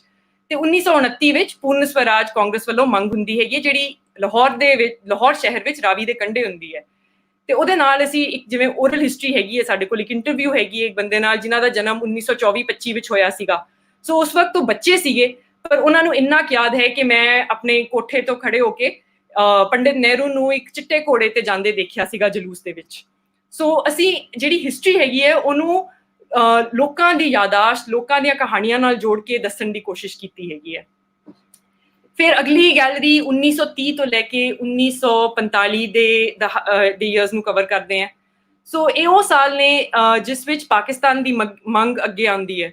ਸਾਡੇ ਕੋਲ ਅਸਲੀ ਪੈਂਫਲੇਟਸ ਨੇ ਜਿਹੜੇ ਚੌਧਰੀ ਰਹਿਮਤ ਅਲੀ ਨੇ ਕੈਂਬਰਿਜ ਯੂਨੀਵਰਸਿਟੀ ਤੋਂ ਪਬਲਿਸ਼ ਕੀਤੇ ਸੀਗੇ। ਚੌਧਰੀ ਰਹਿਮਤ ਅਲੀ ਨੇ ਪਾਕਿਸਤਾਨ ਦਾ ਨਾਮ 1933 ਵਿੱਚ ਜੋੜਿਆ ਸੀ, ਤੇ ਉਹਨਾਂ ਪੈਂਫਲੇਟਸ ਦੇ ਵਿੱਚ ਉਹਨਾਂ ਇਹ ਮੰਗ ਰੱਖੀ ਸੀਗੀ। ਸੋ ਅਸੀਂ ਮਿਊਜ਼ੀਅਮ ਵਿੱਚ ਉਹ ਅਸਲੀ ਪੈਂਫਲੇਟਸ ਰੱਖੇ ਨੇ। ਫਿਰ ਸਾਡੇ ਕੋਲ ਉਸੇ ਗੈਲਰੀ ਵਿੱਚ ਅਸੀਂ ਓਰਲ ਹਿਸਟਰੀਜ਼ ਨੇ 1930 1940 ਦੇ ਦਹਾਕਿਆਂ ਦੇ ਲਾਹੌਰ ਨੂੰ ਯਾਦ ਕਰਦੇ ਲੋਕਾਂ ਦੀਆਂ। ਉਹਦੇ ਵਿੱਚ ਪ੍ਰਾਣ ਨੈਵਲ ਨੇ ਜਿਨ੍ਹਾਂ ਨੇ ਲਾਹੌਰ ਤੇ ਬਹੁਤ ਕੁਝ ਲਿਖਿਆ ਹੈਗਾ, ਤੇ ਉਹ ਦੱਸਦੇ ਨੇ ਕਿ ਲਾਹੌਰ ਉਸ ਵੇਲੇ ਦਾ ਪੈਰਿਸ ਆਫ ਦ ਈਸਟ ਮੰਨਿਆ ਜਾਂਦਾ ਸੀਗਾ। ਉੱਥੇ ਜੋ ਐਜੂਕੇਸ਼ਨਲ ਇੰਸਟੀਟਿਊਸ਼ਨ ਸੀਗੇ ਉਹਦਾ ਕੋਈ ਮੁਕਾਬਲਾ ਨਹੀਂ ਸੀਗਾ ਪੂਰੇ ਨਾਰਥ ਇੰਡੀਆ ਦੇ ਵਿੱਚ। ਤੇ ਉਸ ਵੇਲੇ ਕੋ ਐਜੂਕੇਸ਼ਨਲ ਇੰਸਟੀਟਿਊਸ਼ਨਸ ਵੀ ਹੁੰਦੇ ਸੀਗੇ। ਕੁੜੀਆਂ ਸਾਈਕਲ ਤੇ ਕਾਲਜ ਸਕੂਲ ਜਾਂਦੀਆਂ ਸੀ, ਤੇ ਉਹਨਾਂ ਨੂੰ ਇੱਕ ਮਜ਼ੇਦਾਰ ਗੱਲ ਜੋ ਹਮੇਸ਼ਾ ਸੁਣਾਉਣੀ ਬੜੀ ਚੰਗੀ ਲੱਗਦੀ ਸੀ, ਤੇ ਉਹ ਦੱਸਦੇ ਨੇ ਕਿ ਇੱਕ ਫਿਲਮ ਨਿਕਲੀ ਸੀ ਖਜ਼ਾਨਚੀ, ਜਿਸ ਵਿੱਚ ਕੁੜੀਆਂ ਨੂੰ ਸਾਈਕਲ ਤੇ ਜਾਂਦੇ ਦਿਖਾਇਆ ਗਿਆ, ਤੇ ਕਹਿੰਦੇ ਪੂਰੇ ਹਿੰਦੁਸਤਾਨ ਵਿੱਚ ਹਾਹਾਕਾਰ ਮਚ ਗਈ ਸੀ, ਕਿਉਂਕਿ ਉਹ ਲਾਹੌਰ ਲਈ ਬੜਾ ਆਮ ਜਿਹਾ ਦ੍ਰਿਸ਼ ਸੀਗਾ ਕਿ ਇਦਾਂ ਹੁੰਦਾ ਹੀ ਹੈ ਕਿ ਕੁੜੀਆਂ ਜਾਂਦੀਆਂ ਹੀ ਨੇ ਸਾਈਕਲ ਤੇ। ਪਰ ਬਾਕੀ ਹਿੰਦੁਸਤਾਨ ਇੰਨਾ ਪਿੱਛੇ ਸੀਗਾ ਕਿ ਉਹਨਾਂ ਲਈ ਬੜੀ ਨਵੀਂ ਗੱਲ ਸੀ ਕਿ ਕੁੜੀਆਂ ਨੂੰ ਸਾਈਕਲ ਤੇ ਦਿਖਾਇਆ ਜਾ ਰਿਹਾ ਹੈਗਾ। ਫਿਰ ਇਹਨਾਂ 1930 to 1945 ਦੇ ਵਿਚਕਾਰ ਵਰਲਡ ਵਾਰ 2 ਹੁੰਦੀ ਹੈ। ਇੱਕ ਮੈਡਲ ਹੈਗਾ ਸਾਡੇ ਕੋਲ ਜੋ ਗੌਹਰ ਸਿੰਘ ਵਰੈਚ ਨੂੰ ਦਿੱਤਾ ਗਿਆ ਸੀਗਾ। ਉਹ ਜੂਨੀਅਰ ਕਮਿਸ਼ਨਡ ਆਫੀਸਰ ਸੀਗੇ ਬ੍ਰਿਟਿਸ਼ ਇੰਡੀਅਨ ਆਰਮੀ ਦੇ ਵਿੱਚ, ਤੇ ਜਨਵਰੀ 1947 ਦੇ ਵਿੱਚ ਉਹ ਵੈਸੇ ਰਿਟਾਇਰ ਕਰ ਗਏ ਸੀ, ਪਰ ਫਿਰ ਪਾਰਟੀਸ਼ਨ ਦੇ ਦੰਗਿਆਂ ਕਾਰਨ ਉਹਨਾਂ ਨੂੰ ਵਾਪਸ ਡਿਊਟੀ ਤੇ ਬੁਲਾਇਆ ਗਿਆ। ਉਹਨਾਂ ਦੀ ਜਿਹੜੀ ਪਤਨੀ ਸੀ ਉਹ ਟਿਊਬਰਕਲੋਸਿਸ ਦੇ ਪੇਸ਼ੈਂਟ ਸੀ, ਪਰ ਉਹ ਆਪਣੇ 5 ਬੱਚਿਆਂ ਦੇ ਸਮੇਤ ਉਹਨਾਂ ਨੂੰ ਆਪਣਾ ਪਿੰਡ ਗਡਿਆਲਾ ਜੋ ਹੁਣ ਪਾਕਿਸਤਾਨ ਵਿੱਚ ਹੈ ਉੱਥੋਂ ਮਾਈਗ੍ਰੇਟ ਕਰਕੇ ਅੰਮ੍ਰਿਤਸਰ ਆਣਾ ਪਿਆ। ਤੇ ਗੌਹਰ ਸਿੰਘ ਆਪਣੇ ਪਰਿਵਾਰ ਨਾਲ ਸਿਰਫ ਨਵੰਬਰ 1947 ਵਿੱਚ ਫਿਰ ਵਾਪਸ ਮਿਲੇ, ਪਰ ਉਦੋਂ ਤੱਕ ਉਹਨਾਂ ਦੀ ਜਿਹੜੀ ਪਤਨੀ ਸੀਗੇ ਉਹ ਚੱਲ ਬਸੇ ਸੀ, ਕਿਉਂਕਿ ਉਹਨਾਂ ਦੀ ਜਿਹੜੀ ਬਿਮਾਰੀ ਸੀ ਉਦੋਂ ਤੱਕ ਬਹੁਤ ਜ਼ਿਆਦਾ ਵੱਧ ਗਈ ਸੀ। ਸੋ ਉਹਨਾਂ ਦੇ ਜਿਹੜੇ ਪੜਪੋਤੇ ਗੁਰਸ਼ਮਸ਼ੀਰ ਸਿੰਘ ਵੜੈਚ ਨੇ, ਉਹਨਾਂ ਨੇ ਇਹ ਮਿਊਜ਼ੀਅਮ ਨੂੰ ਜਿਹੜਾ ਮੈਡਲ ਮਿਲਿਆ ਸੀਗਾ ਉਹ ਪੇਂਟ ਕੀਤਾ ਹੈ, ਤੇ ਅਸੀਂ ਉਹ ਗੈਲਰੀ ਵਿੱਚ ਰੱਖਿਆ ਹੈ। ਇਸੇ ਗੈਲਰੀ ਵਿੱਚ ਅਸੀਂ ਹੋਰ ਗੱਲਾਂ ਕਰਦੇ ਹਾਂ ਕਿ 1900 ਜਿਹੜੀ ਵਰਲਡ ਵਾਰ 2 ਦੇ ਵੇਲੇ ਫੈਮਨ ਹੋਈ ਸੀਗੀ ਬੰਗਾਲ ਵਿੱਚ, ਟ੍ਰਾਵਨਕੋਰ ਵਿੱਚ, ਜਿਸ ਦੇ ਵਿੱਚ 30 ਤੋਂ 40 ਲੱਖ ਲੋਕ ਮਾਰੇ ਗਏ। ਉਹ ਕਹਾਣੀ ਕਦੇ ਜਦੋਂ ਤੁਸੀਂ ਇੰਗਲਿਸ਼ ਸੋਰਸਿਸ ਤੋਂ ਹਿਸਟਰੀ ਪੜ੍ਹੋ ਤਾਂ ਉਹ ਅੱਗੇ ਨਹੀਂ ਆਉਂਦੀ ਹੈਗੀ ਗੱਲ, ਕਿਉਂਕਿ ਜਿੰਨਾ ਖਾਣਾ ਸੀਗਾ ਜਿਹੜਾ ਇੱਥੇ ਜਿੰਨੇ ਕ੍ਰੌਪਸ ਬਣ ਰਹੇ ਸੀਗੇ ਉਹ ਸਾਰੇ ਯੂਰਪ ਨੂੰ ਭੇਜੇ ਜਾ ਰਹੇ ਸੀਗੇ। ਇੱਥੇ ਲੋਕੀ ਮਰ ਰਹੇ ਸੀਗੇ ਪਰ ਉਹਦਾ ਕਿਸੇ ਨੂੰ ਧਿਆਨ ਨਹੀਂ ਸੀਗਾ। ਫਿਰ ਜਿਹੜੀ Cripps mission, quit India movement, ਉਸੇ ਵੇਲੇ ਗਾਂਧੀ ਜਿੰਨਾ ਟਾਕਸ ਹੁੰਦੇ ਨੇ। ਸੋ ਅਸੀਂ ਇਹ ਸਾਰਾ ਇਸ ਗੈਲਰੀ ਦੇ ਵਿੱਚ ਕਵਰ ਕਰਦੇ ਹਾਂ। ਫਿਰ ਅੱਗੇ 1946 ਦੇ ਸਾਲ ਵਿੱਚ ਪਹੁੰਚਦੇ ਹਾਂ, ਤੇ ਉਹਦੇ ਵਿੱਚ 2 ਵੱਡੀਆਂ ਗੱਲਾਂ ਹੁੰਦੀਆਂ ਨੇ। ਇੱਕ ਹੈਗੀ ਹੈ ਕਿ ਕੈਬਨਿਟ ਮਿਸ਼ਨ ਡਿਸਕਸ਼ਨ ਹੁੰਦੀ ਹੈ, ਜਿਸ ਵਿੱਚ ਕਾਂਗਰਸ ਅਤੇ ਮੁਸਲਿਮ ਲੀਗ ਵਿਚਕਾਰ ਸਮਝੌਤਾ ਕਰਨ ਵਿੱਚ ਉਹ ਅਸਫਲ ਰਹਿੰਦੀ ਹੈਗੀ ਹੈ। ਤੇ ਦੂਜਾ ਹੁੰਦਾ ਕਿ ਕਲਕੱਤਾ ਵਿੱਚ 16 ਅਗਸਤ 1946 ਦੇ ਦੰਗੇ ਹੁੰਦੇ ਨੇ, ਜਿਨ੍ਹਾਂ ਨੂੰ ਗ੍ਰੇਟ ਕੈਲਕਟਾ ਕਿਲਿੰਗਸ ਦੇ ਨਾਮ ਤੋਂ ਜਾਣਿਆ ਜਾਂਦਾ ਹੈ। ਉਸ ਵੇਲੇ ਇੱਕ ਬ੍ਰਿਟਿਸ਼ ਆਰਮੀ ਰੈਜੀਮੈਂਟ ਸੀ ਜੋ ਕਲਕੱਤੇ ਵਿੱਚ ਪੋਸਟਡ ਸੀ, ਤੇ ਉਹ ਉਹਨਾਂ ਨੂੰ ਸ਼ਾਂਤੀ ਕਾਇਮ ਰੱਖਣ ਦਾ ਕੰਮ ਸੌਂਪਿਆ ਗਿਆ ਸੀ ਤੇ ਉਹਨਾਂ ਨੇ ਉਹ ਕੰਮ ਕਰਦਿਆਂ ਹੋਇਆ ਕਈ ਫੋਟੋਗ੍ਰਾਫਸ ਖਿੱਚੀਆਂ। ਉਹ ਫੋਟੋਗ੍ਰਾਫਸ ਸਾਨੂੰ ਡਾਇਰੈਕਟਲੀ ਉਸ ਰੈਜੀਮੈਂਟ ਤੋਂ ਮਿਲੀਆਂ ਹੈਗੀਆਂ ਨੇ ਤੇ ਉਹ ਤੁਹਾਨੂੰ ਆਮ ਤੌਰ ਤੇ ਦੇਖਣ ਨੂੰ ਨਹੀਂ ਮਿਲਦੀਆਂ, ਪਰ ਉਹ ਕਹਿ ਲਓ ਕਿ ਜਿਵੇਂ ਉਹ ਕੰਮ ਕਰ ਰਹੇ ਸੀ, ਜੋ ਉਹਨਾਂ ਨੇ ਸੜਕਾਂ ਤੇ ਪਿਆ ਦੇਖਿਆ, ਉਹ ਜੋ ਵੀ ਉਹਨਾਂ ਦੇ ਆਲੇ ਦੁਆਲੇ ਹੋ ਰਿਹਾ ਸੀ, ਉਹ ਫੋਟੋਗ੍ਰਾਫਸ ਨੇ ਜੋ ਅਸੀਂ ਗੈਲਰੀ ਵਿੱਚ ਲਗਾਈਆਂ ਹੈਗੀਆਂ ਨੇ। 1947 ਦੇ ਪਹਿਲੇ ਅੱਧ ਵਿੱਚ ਵਾਪਰੀਆਂ ਘਟਨਾਵਾਂ ਬਾਰੇ ਫਿਰ ਅਗਲੀ ਗੈਲਰੀ ਦੱਸਦੀ ਹੈਗੀ ਹੈ। ਮਾਊਂਟਬੈਟਨ ਮਾਰਚ 1947 ਦੇ ਵਿੱਚ ਹੀ ਹਿੰਦੁਸਤਾਨ ਪਹੁੰਚਦੇ ਨੇ। ਲਾਹੌਰ ਦੇ ਵਿੱਚ ਮਾਰਚ ਦੇ ਵਿੱਚ ਦੰਗੇ ਹੁੰਦੇ ਨੇ। ਰਾਵਲਪਿੰਡੀ ਵੱਲ ਬਹੁਤ ਹੀ ਕਤਲੇਆਮ ਹੁੰਦਾ ਹੈਗਾ। ਸੋ ਸਾਡੇ ਕੋਲ ਉਦੋਂ ਦੇ ਡਾਕੂਮੈਂਟਸ ਹੈਗੇ ਨੇ, ਅਪ੍ਰੈਲ ਮਈ ਦੇ ਮਹੀਨੇ ਦੇ ਗਵਰਨਮੈਂਟ ਡਾਕੂਮੈਂਟਸ ਨੇ, ਜੋ ਇੱਦਾਂ ਗੱਲ ਕਰਦੇ ਨੇ ਕਿ ਪਾਰਟੀਸ਼ਨ ਤਾਂ ਹੁਣ ਹੋਣੀ ਹੋਈ ਹੈ। ਸੋ ਜੇ ਆਪਾਂ ਯੂਜਲੀ ਪਾਰਟੀਸ਼ਨ ਬਾਰੇ ਗੱਲ ਕਰਦੇ ਹਾਂ ਤਾਂ ਜੂਨ ਦੇ ਵਿੱਚ ਅਨਾਉਂਸਮੈਂਟ ਹੁੰਦੀ ਹੈਗੀ ਹੈ ਕਿ ਪਾਰਟੀਸ਼ਨ ਹੋਏਗੀ, ਫਿਰ ਉਹ ਉਸ ਦਾ ਟਾਈਮ ਵੀ ਸ਼ਾਰਟ ਕਰ ਦਿੰਦੇ ਨੇ ਕਿ ਇਹ ਮਤਲਬ ਅਗਸਤ ਦੇ ਵਿੱਚ ਹੋਏਗੀ। ਪਰ ਜੇ ਤੁਸੀਂ ਅਫੀਸ਼ੀਅਲ ਡਾਕੂਮੈਂਟਸ ਦੇਖੋ ਤਾਂ ਜਦੋਂ ਕਹਿ ਲਓ ਕਿ ਡਿਸਕਸ਼ਨਸ ਅਜੇ ਚੱਲ ਰਹੀਆਂ ਸੀ, ਪਰ ਅਫੀਸ਼ੀਅਲ ਡਾਕੂਮੈਂਟਸ ਇੱਦਾਂ ਲੱਗਦਾ ਹੈ ਕਿ ਜਿਵੇਂ ਪਾਰਟੀਸ਼ਨ ਗਵਰਨਮੈਂਟ ਅਫੀਸ਼ੀਅਲਸ ਨੂੰ ਪਤਾ ਸੀ ਕਿ ਹੋਣੀ ਹੀ ਹੈ। ਤੇ ਇੱਕ ਓਰਲ ਹਿਸਟਰੀ ਹੈਗੀ ਹੈ ਕਿਰਪਾਲ ਸਿੰਘ ਦੇ ਨਾਲ ਸੀ, ਜੋ ਇੱਕ ਬੜੇ ਨਾਮੀ ਪੰਜਾਬੀ ਸਕਾਲਰ ਸੀਗੇ, ਤੇ ਉਹ ਦੱਸਦੇ ਨੇ ਕਿ ਉਹ ਗੁਜਰਾਂਵਾਲਾ ਰਹਿੰਦੇ ਸੀ ਤੇ ਉਹਨਾਂ ਦੇ ਜਿਹੜੇ ਪੜੋਸੀ ਸੀ, ਉਹ ਅਪ੍ਰੈਲ ਮਈ ਦੇ ਵਿੱਚ ਹੀ ਆਪਣਾ ਸਾਰਾ ਘਰ-ਬਾਰ ਸਾਰਾ ਇਕੱਠਾ ਕਰਕੇ ਉੱਥੋਂ ਘਰ ਆਪਣਾ ਵੇਚ ਕੇ ਆਪਣਾ ਸਾਰਾ ਸਮਾਨ ਇੱਕ ਟਰੱਕ ਵਿੱਚ ਲੱਦ ਕੇ ਅੰਮ੍ਰਿਤਸਰ ਵੱਲ ਤੁਰ ਪਏ ਸੀ। ਤੇ ਕਹਿੰਦੇ ਕਿਰਪਾਲ ਸਿੰਘ ਕਹਿੰਦੇ ਕਿ ਅਸੀਂ ਉਹਨਾਂ ਦਾ ਉਦੋਂ ਮਜ਼ਾਕ ਉਡਾ ਰਹੇ ਸੀਗੇ ਕਿ ਤੁਸੀਂ ਏਦਾਂ ਕਿਉਂ ਕਰ ਰਹੇ ਹੋ। ਤੇ ਉਹ ਕਹਿੰਦੇ ਕਿ ਨਹੀਂ, ਇਹ ਹੁਣ ਵੰਡ ਹੋਏਗੀ, ਪਾਰਟੀਸ਼ਨ ਹੋਏਗੀ, ਬਹੁਤ ਕਤਲੋਗਾਰਤ ਹੋਏਗਾ ਤੇ ਮੈਂ ਜਾ ਰਿਹਾ ਤੇ ਤੁਹਾਨੂੰ ਮੈਂ ਇਹੀ ਸਲਾਹ ਦਿੰਦਾ ਕਿ ਤੁਸੀਂ ਵੀ ਚਲੇ ਜਾਓ। ਤੇ ਕਿਰਪਾਲ ਸਿੰਘ ਕਹਿੰਦੇ ਉਦੋਂ ਅਸੀਂ ਕਿਸੇ ਨੇ ਧਿਆਨ ਨਹੀਂ ਕੀਤਾ, ਪਰ ਹੁਣ ਜਦੋਂ ਮੈਂ ਸੋਚਦਾ ਤਾਂ ਆਬਵੀਅਸਲੀ ਉਹਨਾਂ ਕੋਲੇ ਕੋਈ ਇਨਫੋਰਮੇਸ਼ਨ ਸੀ, ਉਹਨਾਂ ਨੂੰ ਕੁਝ ਪਤਾ ਸੀ ਜੋ ਗੱਲਾਂ ਹੋ ਰਹੀਆਂ ਨੇ ਅੰਦਰ, ਤੇ ਉਹਨਾਂ ਨੇ ਸਿਆਣਪ ਕੀਤੀ, ਅਸੀਂ ਮੂਰਖ ਸੀਗੇ। ਸੋ ਇਸ ਗੱਲ ਦੇ ਵਿੱਚ ਅਸੀਂ ਹੋਰ ਜਿਹੜੇ ਪੰਜਾਬ ਦੇ ਲੀਡਰ ਸੀਗੇ, Khizar Hayat Tiwana, Punjab Unionist Party, master Tara Singh, ਉਹਨਾਂ ਬਾਰੇ ਵੀ ਗੱਲਾਂ ਕਰਦੇ ਹਾਂ। ਫਿਰ ਇੱਕ ਜੂਨ 3 ਦੀ ਜਿਹੜੀ ਡਿਸੀਜਨ ਸੀਗੀ, ਬੜੀ ਫੇਮਸ ਫੋਟੋਗ੍ਰਾਫ ਹੈਗੀ ਹੈ ਜਿਹਦੇ ਵਿੱਚ ਸਾਰੇ ਲੀਡਰ ਬੈਠੇ ਨੇ, ਜਦੋਂ ਫਾਈਨਲ ਡਿਸੀਜਨ ਲਿੱਤੀ ਗਈ ਸੀਗੀ ਕਿ ਹਾਂ ਪਾਰਟੀਸ਼ਨ ਤਾਂ ਹੋਏਗੀ ਹੀ, ਉਹ ਅਸੀਂ ਵੱਡੀ ਕਰਕੇ ਲਾਈ ਹੈ, ਜਿਸ ਨਾਲ ਤੁਸੀਂ ਫੋਟੋ ਵੀ ਖਿੱਚ ਸਕਦੇ ਹੈਗੇ ਹੋ। ਸੋ ਇਹ ਪਹਿਲੇ 6 ਮਹੀਨੇ ਕਹਿ ਲਓ 1947 ਦੇ ਕਵਰ ਹੁੰਦੇ ਹੈਗੇ ਨੇ। ਫਿਰ ਅਸੀਂ ਬਾਉਂਡਰੀ ਕਮਿਸ਼ਨ ਤੇ ਪਹੁੰਚਦੇ ਹਾਂ ਕਿ 5 ਹਫ਼ਤਿਆਂ ਦੇ ਵਿੱਚ ਸਰਹੱਦਾਂ ਦਾ ਫੈਸਲਾ ਕਿਵੇਂ ਲਿਆ ਗਿਆ ਸੀ। ਜਿਹੜੇ ਡਾਕੂਮੈਂਟਸ ਨੇ, ਜਿਵੇਂ ਮੈਂ ਸ਼ੁਰੂ ਵਿੱਚ ਦੱਸਿਆ, ਉਹ ਅਸੀਂ ਇੱਥੇ ਲਾਏ ਨੇ, ਜਿਸ ਵਿੱਚ ਕਲੀਅਰ ਹੈਗਾ ਕਿ ਸਿਰਿਲ ਰੈਡਕਲਿਫ ਨੇ ਆਪਣਾ ਅਵਾਰਡ, ਬਾਉਂਡਰੀ ਅਵਾਰਡ 12-13 ਅਗਸਤ ਤੱਕ ਤਿਆਰ ਕਰਕੇ ਮਾਊਂਟਬੈਟਨ ਨੂੰ ਪ੍ਰੈਜ਼ੈਂਟ ਕਰਤਾ ਸੀ। ਪਰ ਮਾਊਂਟਬੈਟਨ ਕਲੀਅਰਲੀ ਕਹਿੰਦੇ ਨੇ ਕਿ ਨਹੀਂ, ਹਜੇ ਆਪਾਂ ਇਹ ਡਿਕਲੇਅਰ ਨਹੀਂ ਕਰਨਾ ਹੈਗਾ। ਸੋ ਉਹ 17 ਅਗਸਤ ਨੂੰ ਹੀ ਡਿਕਲੇਅਰ ਹੁੰਦਾ ਹੈ। ਮਤਲਬ ਆਜ਼ਾਦੀ ਤੋਂ 2 ਤੋਂ 3 ਦਿਨ ਬਾਅਦ ਤੱਕ ਜਿਹੜੇ ਸਰਹੱਦਾਂ ਤੇ ਰਹਿੰਦੇ ਸੀ ਲੋਕ, ਉਹਨਾਂ ਨੂੰ ਇਹੀ ਨਹੀਂ ਪਤਾ ਸੀ ਕਿ ਉਹਨਾਂ ਦਾ ਪਿੰਡ ਜਾਂ ਉਹਨਾਂ ਦਾ ਸ਼ਹਿਰ ਪਾਕਿਸਤਾਨ ਜਾਏਗਾ, ਹਿੰਦੁਸਤਾਨ ਜਾਏਗਾ, ਕੀ ਹੋਏਗਾ ਅੱਗੇ। ਤੇ ਇਹ ਇੱਕ ਬੜੀ ਮਤਲਬ ਇੱਕ ਤਰ੍ਹਾਂ ਨਾਲ ਕਹਿ ਲਓ ਕਿ ਉਹਨਾਂ ਨੇ ਡਿਸਾਈਡ ਕੀਤਾ ਸੀ ਕਿ ਇਦਾਂ ਹੀ ਕਰਨਾ ਹੈਗਾ। ਇੱਕ ਬੜੀ ਇੰਟਰਸਟਿੰਗ ਇੰਟਰਵਿਊ ਜੋ ਸਾਡੇ ਕੋਲ ਹੈ, ਉਹ ਹੈਗੀ ਹੈ ਕੁਲਦੀਪ ਨਈਅਰ ਸਾਹਿਬ ਨਾਲ।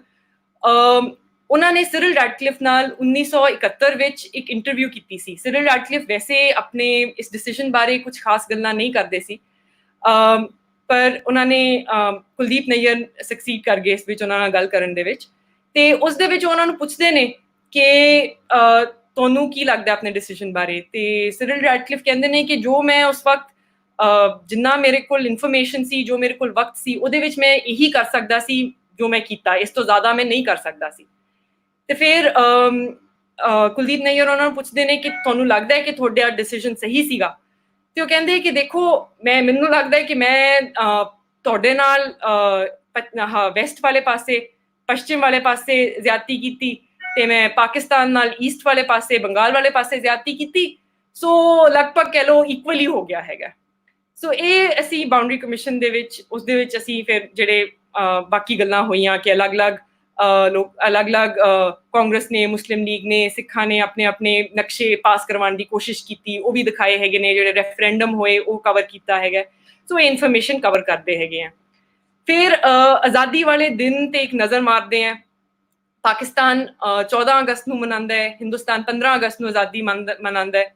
ਤੇ ਇਹ ਇਸ ਕਰਕੇ ਹੋਇਆ ਕਿਉਂਕਿ ਮਾਊਂਟਬੈਟਨ ਨੂੰ ਬ੍ਰਿਟਿਸ਼ ਤਾਜ ਦੇ ਨੁਮਾਇੰਦੇ ਵਜੋਂ ਦੋਨਾਂ ਮੁਲਕਾਂ ਦੇ ਸਮਾਰੋਹਾਂ ਵਿੱਚ ਸ਼ਾਮਿਲ ਹੋਣਾ ਸੀ। ਸੋ ਉਹ ਪਹਿਲਾਂ ਕਰਾਚੀ ਗਏ, ਫਿਰ ਦਿੱਲੀ ਆਏ, ਤੇ ਅਸੀਂ ਉੱਥੇ ਨਿਊਜ਼ਪੇਪਰਸ ਲਗਾਏ ਹੋਏ ਨੇ। ਇੱਕ ਡੌਨ ਹੈਗਾ 14 ਅਗਸਤ 1947 ਦਾ, ਤੇ ਇੱਕ ਹਿੰਦੁਸਤਾਨ ਟਾਈਮਸ ਹੈਗਾ 15 ਅਗਸਤ 1947 ਦਾ, ਜਿਸ ਵਿੱਚ ਹਿੰਦੁਸਤਾਨ ਤੇ ਪਾਕਿਸਤਾਨ ਦੀ ਆਜ਼ਾਦੀ ਦੀ ਜਿਹੜੀ ਹੈਡਲਾਈਨਸ ਨੇ ਉਹ ਇੱਕ ਦੂਜੇ ਦੇ ਸਾਹਮਣੇ ਨੇ। ਤੇ ਇੱਕ ਹੋਰ ਬੜੀ ਇੰਟਰਸਟਿੰਗ ਹੈਗੀ ਹੈ ਕਿ ਇੱਕ ਬ੍ਰਿਟਿਸ਼ ਲੇਡੀ ਸੀ ਜਿਨ੍ਹਾਂ ਦੇ ਹਸਬੈਂਡ ਉਸ ਵਕਤ ਪਾਕਿਸਤਾਨ ਵਿੱਚ ਪੋਸਟਡ ਸੀ। ਉਹਨਾਂ ਨੇ ਪਾਕਿਸਤਾਨ ਦਾ ਇੰਡੀਪੈਂਡੈਂਸ ਦੀ ਜਿਹੜੀ ਸੈਰੇਮਨੀ ਸੀ ਉਹ ਅਟੈਂਡ ਕੀਤੀ ਸੀ, ਤੇ ਉਹਨਾਂ ਨੇ ਸਕੈਚਿੰਗ ਕਰਦੇ ਸੀ। ਸੋ ਉਹਨਾਂ ਦੀ ਡਾਇਰੀ ਚੋਂ ਜਿਹੜੇ ਸਕੈਚਸ ਨੇ ਉਹ ਵੀ ਅਸੀਂ ਜਿਸ ਦੇ ਵਿੱਚ ਮੁਹੰਮਦ ਅਲੀ ਜਿਨਾ ਕਿਹਦਾ ਫਲੈਗ ਰੇਜ਼ ਕਰ ਰਹੇ ਨੇ, ਤੇ ਉਹ ਸਾਰੇ ਸਕੈਚਸ ਵੀ ਅਸੀਂ ਲਗਾਏ ਹੈਗੇ ਨੇ। ਹੁਣ ਇਹ ਤਾਂ ਸ਼ੁਰੂ ਵਾਲੀਆਂ ਗੈਲਰੀਜ਼ ਹੋ ਗਈਆਂ, ਜਿਸ ਵਿੱਚ ਕਹਿ ਲਓ ਕਿ ਜਿਹੜੇ ਪਾਰਟੀਸ਼ਨ ਤੱਕ ਆਉਂਦੇ ਕੀ ਹੋਇਆ ਉਹ ਸਾਰੀਆਂ ਗੱਲਾਂ ਅਸੀਂ ਕਵਰ ਕਰਦੇ ਹਾਂ। ਹੁਣ ਅਸੀਂ ਮਿਊਜ਼ੀਅਮ ਦੇ ਸਾਰ ਵਿੱਚ ਪਹੁੰਚਦੇ ਹਾਂ, ਜਿਸ ਵਿੱਚ 4 ਵੱਡੀਆਂ ਗੈਲਰੀਆਂ ਨੇ ਜੋ ਵੰਡ ਦੀ ਤਰਾਸਦੀ ਨੂੰ ਦਰਸਾਉਂਦੀਆਂ ਨੇ। ਇਸ ਦੇ ਵਿੱਚ ਲੋਕਾਂ ਨੇ ਕਿ ਕਿਵੇਂ ਪ੍ਰਵਾਸ ਕੀਤਾ, ਕਿਵੇਂ ਮਾਈਗ੍ਰੇਸ਼ਨ ਕੀਤੀ, ਵੰਡ ਦੇ ਵੇਲੇ ਹਿਜਰਤ ਦੀਆਂ ਕਹਾਣੀਆਂ ਨੇ ਕਿ ਲੋਕੀ ਪੈਦਲ ਆਏ, ਬੈਲ ਗੱਡੀਆਂ ਤੇ ਆਏ, ਟਰੱਕਾਂ ਤੇ ਆਏ, ਜਹਾਜ਼ਾਂ ਤੇ ਆਏ, ਸਮੁੰਦਰੀ ਜਹਾਜ਼ਾਂ ਵਿੱਚ ਆਏ, ਹਵਾਈ ਜਹਾਜ਼ਾਂ ਵਿੱਚ ਆਏ, ਕਾਰਾਂ ਵਿੱਚ ਆਏ, ਜੋ ਵੀ ਉਹਨਾਂ ਨੂੰ ਮਿਲਿਆ ਉਸ ਤਰੀਕੇ ਨਾਲ ਉਹਨਾਂ ਨੇ ਮਾਈਗ੍ਰੇਸ਼ਨ ਕੀਤੀ। ਸੋ ਅਸੀਂ ਇਸ ਗੈਲਰੀ ਵਿੱਚ ਅਸੀਂ ਇੱਕ ਰੇਲਵੇ ਪਲੈਟਫਾਰਮ ਬਣਾਇਆ ਹੈ, ਤੇ ਨਾਲ ਇੱਕ ਵੱਡੀ ਸਕਰੀਨ ਤੇ ਰੇਲ ਗੱਡੀਆਂ ਦਿਖਾਈਆਂ ਨੇ ਕਿ ਯਾਤਰੀਆਂ ਨਾਲ ਕਿਵੇਂ ਉਹ ਖਚਾਖਚ ਭਰੀਆਂ ਹੁੰਦੀਆਂ ਸੀ। ਦੋਵੇਂ ਪਾਸਿਆਂ ਤੋਂ ਜਦੋਂ ਆਉਂਦੀਆਂ ਜਾਂਦੀਆਂ ਸੀ, ਲੋਕਾਂ ਨੂੰ ਜਿੱਥੇ ਥਾਂ ਮਿਲਦੀ ਸੀ ਉੱਥੇ ਉਹ ਬਸ ਫਸ ਕੇ ਬੈਠ ਕੇ ਇੱਕ ਵਾਰੀ ਜਾਣ ਦੀ ਕੋਸ਼ਿਸ਼ ਕਰਦੇ ਸੀ। ਇੱਕ ਅਸੀਂ ਇੱਕ ਰਾਇਟ ਹਿੱਟ ਹਾਊਸ ਦੀ ਇੰਸਟਾਲੇਸ਼ਨ ਕੀਤੀ ਹੈ, ਕਿਉਂਕਿ ਉਸ ਵੇਲੇ ਦੀ ਜੋ ਤਬਾਹੀ ਹੁੰਦੀ ਸੀ ਉਹ ਇਮੈਜਿਨ ਕਰਨੀ ਵੀ ਕਈ ਵਾਰੀ ਮੁਸ਼ਕਿਲ ਹੋ ਜਾਂਦੀ ਹੈ ਕਿ ਜੇ ਤੁਸੀਂ ਪੜ੍ਹੋ ਤਾਂ ਤੁਹਾਨੂੰ ਲੱਗਦਾ ਹੈ ਕਿ ਕਿੰਨੀ ਤਬਾਹੀ ਹੁੰਦੀ ਸੀਗੀ। ਪਰ ਅਸੀਂ ਉਹ ਇੱਕ ਰਾਇਟ ਹਿੱਟ ਹਾਊਸ ਦੀ ਇੰਸਟਾਲੇਸ਼ਨ ਕੀਤੀ ਹੈ, ਨਾਲ ਅਸੀਂ ਆਰਕਾਈਵਲ ਫੋਟੋਗ੍ਰਾਫਸ ਲਗਾਈਆਂ ਨੇ ਜੋ ਕਿ ਦਿਖਾਉਣ ਲਈ ਕਿ ਇੱਦਾਂ ਹੀ ਅਸਲੀ ਵਿੱਚ ਹੁੰਦਾ ਸੀ। ਕਈ ਏਰੀਆਜ਼ ਦੇ ਵਿੱਚ ਬੰਬ ਚੱਲਦੇ ਸੀਗੇ, ਸੋ ਜੋ ਤਬਾਹੀ ਤੁਸੀਂ ਇਮੈਜਿਨ ਕਰ ਸਕਦੇ ਹੋ ਇੱਕ ਬੰਬ ਚੱਲਣ ਨਾਲ, ਘਰਾਂ ਦੀ ਹਾਲਤ ਉਹੀ ਹੁੰਦੀ ਸੀਗੀ। ਸੋ ਅਸੀਂ ਉੱਦਾਂ ਇੱਕ ਥੋੜਾ ਘਰ ਦਿਖਾਇਆ ਹੈਗਾ। ਤੇ ਇਸ ਗੈਲਰੀ ਦੇ ਵਿੱਚ ਇੱਕ ਗੈਲਰੀ ਦੇ ਵਿੱਚ ਅਸੀਂ 7 ਟੀਵੀ ਮੋਨੀਟਰ ਲਾਏ ਨੇ, ਜਿਸ ਦੇ ਉੱਤੇ ਅਲੱਗ-ਅਲੱਗ ਓਰਲ ਹਿਸਟਰੀਜ਼ ਚੱਲ ਰਹੇ ਨੇ ਕਿ ਲੋਕਾਂ ਦੀਆਂ, ਜਿਸ ਦੇ ਵਿੱਚ ਮਾਈਗ੍ਰੇਸ਼ਨ ਦੀਆਂ ਕਹਾਣੀਆਂ ਨੇ। ਮੈਂ ਤੁਹਾਡੇ ਨਾਲ 2 ਸਾਂਝੀਆਂ ਕਰਾਂਗੀ। ਇੱਕ ਹੈਗੀ ਹੈ ਸੁਦਰਸ਼ਨਾ ਕੁਮਾਰੀ ਦੀ, ਜੋ ਉਸ ਵੇਲੇ ਇੱਕ 7-8 ਸਾਲ ਦੀ ਕੁੜੀ ਸੀ, ਤੇ ਉਹ ਯਾਦ ਕਰਦੇ ਨੇ ਕਿ ਸ਼ਾਮ ਦਾ ਖਾਣਾ ਉਹ ਆਪਣੇ ਮਾਤਾ ਜੀ ਦੇ ਨਾਲ ਘਰ ਦੇ ਕੋਠੇ ਦੇ ਉੱਤੇ ਤਿਆਰ ਕਰ ਰਹੇ ਸੀ, ਜਦੋਂ ਉਹਨਾਂ ਦੇ ਪਿੰਡ ਤੇ ਹਮਲਾ ਹੋਇਆ ਤੇ ਉਹ ਇੱਕਦਮ ਭੱਜ ਲਏ, ਹੱਥ ਵਿੱਚ ਕੁਝ ਵੀ ਨਹੀਂ ਸੀਗਾ, ਤੇ ਕਾਫਲੇ ਦੇ ਵਿੱਚ ਸ਼ਾਮਿਲ ਹੋ ਗਏ।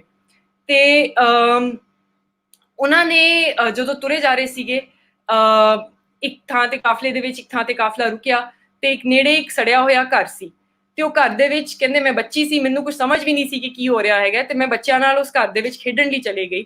ਤੇ ਉਹ ਘਰ ਦੇ ਵਿੱਚ ਉਹਨਾਂ ਨੂੰ ਇੱਕ ਟੀਨ ਦਾ ਬਕਸਾ ਮਿਲਿਆ, ਤੇ ਕਹਿੰਦੇ ਮੈਂ ਉਹ ਟੀਨ ਦਾ ਬਕਸਾ ਲੁੱਟਿਆ ਸੀ, ਕਿਉਂਕਿ ਕਹਿੰਦੇ ਮੈਂ ਆਪਣੇ ਆ ਕੇ ਮਾਂ ਨੂੰ ਦੱਸਿਆ ਕਿ ਦੇਖੋ ਮੇਰੀਆਂ ਸਾਰੀਆਂ ਗੁੱਡੀਆਂ ਤਾਂ ਪਿੱਛੇ ਰਹਿ ਗਈਆਂ ਨੇ, ਹੁਣ ਮੈਂ ਆਪਣੇ ਨਵੇਂ ਘਰ ਜਾਵਾਂਗੀ ਤੇ ਆਪਣੀਆਂ ਨਵੀਆਂ ਗੁੱਡੀਆਂ ਇਸ ਟੀਨ ਦੇ ਬਕਸੇ ਵਿੱਚ ਰੱਖਾਂਗੀ। ਉਹ ਟੀਨ ਦਾ ਬਕਸਾ ਉਹਨਾਂ ਨੇ 70 ਸਾਲ ਆਪਣੇ ਕੋਲ ਰੱਖਿਆ। ਹੁਣ ਉਹਨਾਂ ਨੇ ਉਹ ਮਿਊਜ਼ੀਅਮ ਨੂੰ ਡੋਨੇਟ ਕੀਤਾ ਹੈਗਾ। ਸੁਦਰਸ਼ਨਾ ਕੁਮਾਰੀ ਦੀ ਕਹਾਣੀ ਸਾਡੀਆਂ ਸਭ ਤੋਂ ਪਹਿਲੀਆਂ ਓਰਲ ਹਿਸਟਰੀਜ਼ ਦੇ ਵਿੱਚ ਰਿਕਾਰਡ ਅਸੀਂ ਕੀਤੀ ਸੀਗੀ। ਜਦੋਂ ਮਿਊਜ਼ੀਅਮ ਖੁੱਲ੍ਹਣ ਤੋਂ ਪਹਿਲਾਂ ਅਸੀਂ ਲੈਕਚਰਸ ਵਗੈਰਾ ਕਰ ਰਹੇ ਸੀ, ਤਾਂ ਉਹਨਾਂ ਦੇ ਪਰਿਵਾਰ ਦੇ ਕੁਝ ਮੈਂਬਰ ਉਹਨਾਂ ਨੇ ਲੈਕਚਰ ਸੁਣੇ, ਤੇ ਫਿਰ ਉਹਨਾਂ ਨੇ ਕਿਹਾ ਕਿ ਸਾਡੇ ਦਾਦੀ ਜੀ ਨੂੰ ਜ਼ਰੂਰ ਇੰਟਰਵਿਊ ਕਰਨਾ। ਤੇ ਸੁਦਰਸ਼ਨਾ ਕੁਮਾਰੀ ਨੇ ਖੁਦ ਇੱਕ ਗੀਤ ਲਿਖਿਆ ਹੈ, ਜਿਸ ਤੇ ਮੈਂ ਤੁਹਾਨੂੰ ਲਾਈਨਾਂ ਪੜ੍ਹ ਕੇ ਸੁਣਾਨੀ ਆ। ਉਹ ਕਹਿੰਦੇ ਹੈ, ਉੱਠਦਿਆਂ ਬਹਿੰਦਿਆਂ ਪੰਜਾਬ ਨੂੰ ਮੈਂ ਯਾਦ ਕਰਾਂ, ਰਾਤੀ ਵੀ ਆਵੇ ਮੈਨੂੰ ਸੁਪਨਾ ਪੰਜਾਬ ਦਾ, ਠੰਡੀਏ ਹਵਾਏ ਨੀ ਤੂੰ ਉਸੇ ਪਾਸੇ ਵਗਣੀ ਹੈ, ਜਾ ਕੇ ਪਤਾ ਲਿਆਵੀਂ ਮੇਰੇ ਉਜੜੇ ਪੰਜਾਬ ਦਾ, ਹਾਏ ਪੰਜਾਬ ਦਾ। ਰਾਵੀ ਤੇ ਚਨਾਬ ਦੋਨੋਂ ਉਸੇ ਪਾਸੇ ਵਗਦੇ ਨੇ, ਜਾ ਕੇ ਪਤਾ ਲਿਆਵੀਂ ਮੇਰੇ ਵਗਦੇ ਚਨਾਬ ਦਾ, ਉੱਠਦਿਆਂ ਬਹਿੰਦਿਆਂ ਪੰਜਾਬ ਨੂੰ ਮੈਂ ਯਾਦ ਕਰਾਂ, ਰਾਤੀ ਵੀ ਆਵੇ ਮੈਨੂੰ ਸੁਪਨਾ ਪੰਜਾਬ ਦਾ।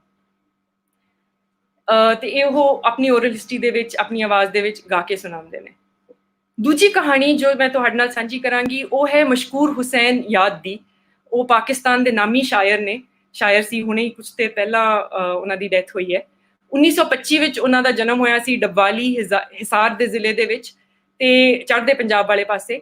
1947 ਵਿੱਚ ਉਹਨਾਂ ਦੇ ਪਿਤਾ ਜੀ, ਉਹਨਾਂ ਦੇ ਵਾਲਿਦ ਪੰਜਾਬ ਪੁਲਿਸ ਦੇ ਵਿੱਚ ਸੀਗੇ, ਤੇ ਇਸ ਲਈ ਉਹਨਾਂ ਦੇ ਘਰ ਦੇ ਵਿੱਚ ਸਾਰੇ ਇਕੱਠੇ ਹੋ ਗਏ ਸੀ ਕਿ ਸ਼ਾਇਦ ਇਹ ਸੇਫ ਰਹੇਗਾ ਕਿ ਉਹ ਪੁਲਿਸ ਦੇ ਵਿੱਚ ਨੇ। ਪਰ ਅਗਸਤ 29 ਨੂੰ ਦੀ ਸ਼ਾਮ ਨੂੰ ਉਹਨਾਂ ਦੇ ਘਰ ਦੇ ਉੱਤੇ ਹਮਲਾ ਹੋਇਆ, ਜਿਸ ਵਿੱਚ 30 ਤੋਂ ਜ਼ਿਆਦਾ ਫੈਮਿਲੀ ਮੈਂਬਰ ਉਹਨਾਂ ਦੇ ਮਾਰੇ ਗਏ। ਮਸ਼ਕੂਰ ਹੁਸੈਨ ਯਾਦ ਖੁਦ ਉਸ ਦਿਨ ਆਪਣੇ ਘਰ ਸੀਗੇ, ਉਹਨਾਂ ਉੱਤੇ ਵੀ ਹਮਲਾ ਹੋਇਆ ਪਰ ਉਹ ਬਚ ਗਏ। ਤੇ ਉਸ ਹਮਲੇ ਦੇ ਵਿੱਚ ਉਹਨਾਂ ਦੀ ਮਾਂ, ਉਹਨਾਂ ਦੇ ਨਾਨਾ ਜੀ, ਉਹਨਾਂ ਦੀ ਪਤਨੀ ਤੇ ਉਹਨਾਂ ਦੀ 3 ਸਾਲਾਂ ਦੀ ਬੱਚੀ, ਉਹ ਵੀ ਸਾਰੇ ਮਾਰੇ ਗਏ ਸੀ। ਤੇ ਜਦੋਂ ਉਹਨਾਂ ਨਾਲ ਗੱਲ ਕੀਤੀ, ਉਹ ਕਹਿੰਦੇ ਕਿ ਦੇਖੋ, ਉਸ ਵੇਲੇ ਇੱਕ ਵਾਰੀ ਤਾਂ ਮੈਨੂੰ ਗੁੱਸਾ ਆਇਆ ਸੀ, ਮੈਨੂੰ ਲੱਗਿਆ ਕਿ ਮੈਂ ਉੱਠ ਕੇ ਵਾਪਸ ਕੁਝ ਕਰਾਂ, ਕਿਉਂਕਿ ਉਹਨਾਂ ਤੇ ਹਮਲਾ ਹੋਇਆ ਤੇ ਉਹ ਡਿੱਗ ਗਏ ਸੀਗੇ ਤੇ ਉਹ ਉੱਥੇ ਪਏ ਰਹੇ ਕਿਉਂਕਿ ਉਹਨਾਂ ਨੇ ਪ੍ਰੀਟੈਂਡ ਕੀਤਾ ਕਿ ਉਹ ਮਰ ਗਏ ਨੇ। ਤੇ ਕਹਿੰਦੇ ਇੱਕ ਵਾਰੀ ਤਾਂ ਮੈਨੂੰ ਗੁੱਸਾ ਆਇਆ ਸੀ, ਪਰ ਫਿਰ ਮੈਂ ਸੋਚਿਆ ਕਿ ਮਸ਼ਕੂਰ ਸਾਹਿਬ ਤੁਸੀਂ ਉੱਠ ਕੇ ਕਰੋਗੇ ਵੀ ਕੀ, ਤੁਹਾਨੂੰ ਕੋਈ ਹੋਰ ਮਾਰ ਦੇਗਾ। ਕਹਿੰਦੇ ਤੇ ਮੈਂ ਉੱਥੇ ਪਿਆ ਰਿਹਾ ਤੇ ਮੈਂ ਸੁਣ ਰਿਹਾ ਸੀ ਜਦੋਂ ਮੇਰੇ ਬਾਕੀ ਫੈਮਿਲੀ ਮੈਂਬਰਸ ਨੂੰ ਮੇਰੇ ਆਲੇ ਦੁਆਲੇ ਮਾਰਿਆ ਜਾ ਰਿਹਾ ਸੀ। ਤੇ ਕਹਿੰਦੇ ਇਹ ਗਿਲਟ ਮੈਂ ਪਿਛਲੇ 70 ਸਾਲਾਂ ਤੋਂ ਆਪਣੇ ਨਾਲ ਲੈ ਕੇ ਜੋ ਰਿਹਾ ਹੈਗਾ। ਤੇ ਇਹ ਕਹਾਣੀ ਹੋਈ ਹੈ, ਇਹ ਕਹਾਣੀਆਂ ਦੋਨੋਂ ਪਾਸੇ ਹੋਈਆਂ ਤੇ ਅਸੀਂ ਮਿਊਜ਼ੀਅਮ ਦੇ ਵਿੱਚ ਇਹ ਸਾਰੀਆਂ ਕਹਾਣੀਆਂ ਦਿਖਾਉਣ ਦੀ ਕੋਸ਼ਿਸ਼ ਕੀਤੀ ਹੈ, ਸਿਰਫ ਇੱਕ ਪਾਸਿਓਂ ਨਹੀਂ ਕੀਤਾ ਹੈਗਾ। ਪੰਜਾਬ, ਬੰਗਲਾਦੇਸ਼, ਹਿੰਦੁਸਤਾਨ, ਪਾਕਿਸਤਾਨ, ਸਿੰਧ, ਬੰਗਾਲ, ਸਾਰੇ ਪਾਸਿਓਂ ਕਹਾਣੀਆਂ ਇਕੱਠੀਆਂ ਕਰ ਰਹੇ ਹਾਂ। ਇਸੇ ਗੈਲਰੀ ਵਿੱਚ ਅਸੀਂ ਸਿੰਧ ਦੇ ਐਕਸਪੀਰੀਅੰਸ ਦੇ ਬਾਰੇ ਵੀ ਗੱਲ ਕਰਦੇ ਹਾਂ, ਕਿਉਂਕਿ ਉੱਥੇ ਪੰਜਾਬ ਦੇ ਮੁਕਾਬਲੇ ਵਿੱਚ ਬਹੁਤ ਘੱਟ ਵਾਇਲੈਂਸ ਹੋਈ ਸੀਗੀ। ਇੱਕ ਅਸਲੀ ਅਖਬਾਰ ਹੈਗਾ ਸਾਡੇ ਕੋਲੇ ਜੋ ਜਨਵਰੀ 1948 ਦਾ ਹੈਗਾ, ਜਿਸ ਦੇ ਵਿੱਚ ਗੱਲ ਹੋ ਰਹੀ ਹੈ ਕਿ ਅਟੈਕ ਹੋਇਆ। ਸੋ ਸਿੰਧ ਦੇ ਵਿੱਚ ਜਿਹੜਾ ਜ਼ਿਆਦਾ ਵਾਇਲੈਂਸ ਹੋਈ ਹੈਗੀ ਹੈ ਉਹ 1948 ਵਿੱਚ ਹੀ ਹੋਈ ਹੈ, ਉਸ ਤੋਂ ਪਹਿਲਾਂ ਘੱਟ ਹੋਈ ਹੈ। ਤੇ ਉਦੋਂ ਤੱਕ ਕਾਫੀ ਜਿਹੜੇ ਸਿੰਧੀ ਹਿੰਦੂ ਸਿੱਖ ਸੀਗੇ ਉਹ ਕਰਾਚੀ ਤੇ ਸਿੰਧ ਸੂਬੇ ਦੇ ਵਿੱਚ ਪਿੱਛੇ ਹੀ ਰਹੇ ਸੀ ਕਿ ਸ਼ਾਇਦ ਹਜੇ ਕੁਝ ਨਹੀਂ ਹੋਏਗਾ। ਤੇ ਉਸ ਤੋਂ ਬਾਅਦ ਹੀ ਉਹ ਆਏ ਬੰਬਈ ਕਰਾਚੀ ਦੇ ਵਿਚਕਾਰ, ਉਹ ਸਮੁੰਦਰੀ ਜਹਾਜ਼ਾਂ ਰਾਹੀਂ ਆਏ। ਤੇ ਫਿਰ ਜਦੋਂ ਉਹਨਾਂ ਨੇ ਮਾਈਗ੍ਰੇਸ਼ਨ ਕੀਤੀ ਤਾਂ ਉਹ ਸਿੰਧ ਦੀ ਕਹਾਣੀ ਪੰਜਾਬ ਤੋਂ ਬਿਲਕੁਲ ਵੱਖਰੀ ਹੈ। ਅਗਲੀ ਗੈਲਰੀ ਵੱਲ ਚੱਲਦੇ ਹਾਂ ਤਾਂ ਵੰਡ ਅਤੇ ਵਿਛੋੜਿਆਂ ਦੀਆਂ ਗੈਲਰੀਆਂ ਵੱਲ ਆਉਂਦੇ ਹਾਂ। ਤੇ ਪਾਰਟੀਸ਼ਨ ਦਾ ਜੇ ਤੁਸੀਂ ਸੋਚੋ, ਆਪਾਂ ਹਿਊਮਨ ਕਾਸਟ ਇੰਨਾ ਜ਼ਿਆਦਾ ਸੀ ਕਿ ਵੰਡ ਨਾਲ ਜੁੜੀਆਂ ਕਈ ਛੋਟੀਆਂ ਕਹਾਣੀਆਂ ਨੇ ਜਿਹੜੀਆਂ ਅਕਸਰ ਨਜ਼ਰਅੰਦਾਜ਼ ਕਰ ਦਿੱਤੀਆਂ ਜਾਂਦੀਆਂ ਨੇ। ਜ਼ਿੰਦਗੀ ਦੇ ਹਰ ਪਹਿਲੂ ਤੇ ਵੰਡ ਦਾ ਅਸਰ ਪਿਆ ਤੇ ਵੰਡ ਦੇ ਤਜਰਬੇ ਵੀ ਲੋਕਾਂ ਲਈ ਵੱਖ-ਵੱਖ ਸਨ। ਸੋ ਜੇ ਤੁਸੀਂ ਔਰਤਾਂ ਦੇ ਐਕਸਪੀਰੀਅੰਸ ਦੇਖੋ ਤਾਂ ਉਹ ਬੰਦਿਆਂ ਤੋਂ ਬਹੁਤ ਅਲੱਗ ਨੇ। ਦਲਿਤ ਜਾਤੀ ਦੇ ਸ਼ਰਨਾਰਥੀਆਂ ਦਾ ਅਨੁਭਵ ਉੱਚ ਜਾਤੀ ਦੇ ਸ਼ਰਨਾਰਥੀਆਂ ਤੋਂ ਬਹੁਤ ਅਲੱਗ ਸੀ। ਸਿੰਧ ਬਾਰੇ ਪਹਿਲਾਂ ਅਸੀਂ ਗੱਲ ਕਰ ਚੁੱਕੇ ਹਾਂ ਕਿ ਉਹਨਾਂ ਦਾ ਐਕਸਪੀਰੀਅੰਸ ਬੜਾ ਅਲੱਗ ਸੀ।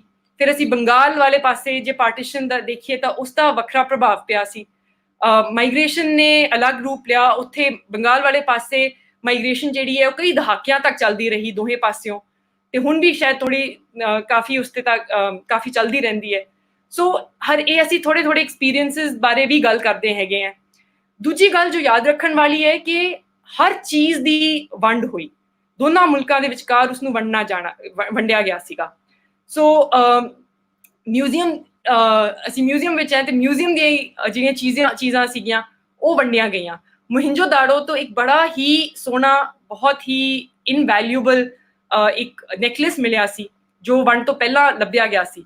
ਤੇ ਉਸ ਦੇ ਉੱਤੇ ਦੋਨਾਂ ਹਿੰਦੁਸਤਾਨ ਤੇ ਪਾਕਿਸਤਾਨ ਦੋਨਾਂ ਨੇ ਦਾਅਵਾ ਕੀਤਾ। ਸੋ ਉਹਨੂੰ ਮਣਕਾ ਦਰ ਮਣਕਾ ਵੰਡਿਆ ਗਿਆ। ਉਹ ਹੁਣ ਅੱਧਾ ਨੈਕਲੇਸ, ਜਿਹੜਾ ਅੱਧਾ ਹਾਰ ਹੈਗਾ, ਉਹ ਨੈਸ਼ਨਲ ਮਿਊਜ਼ੀਅਮ ਦਿੱਲੀ ਵਿੱਚ ਹੈ।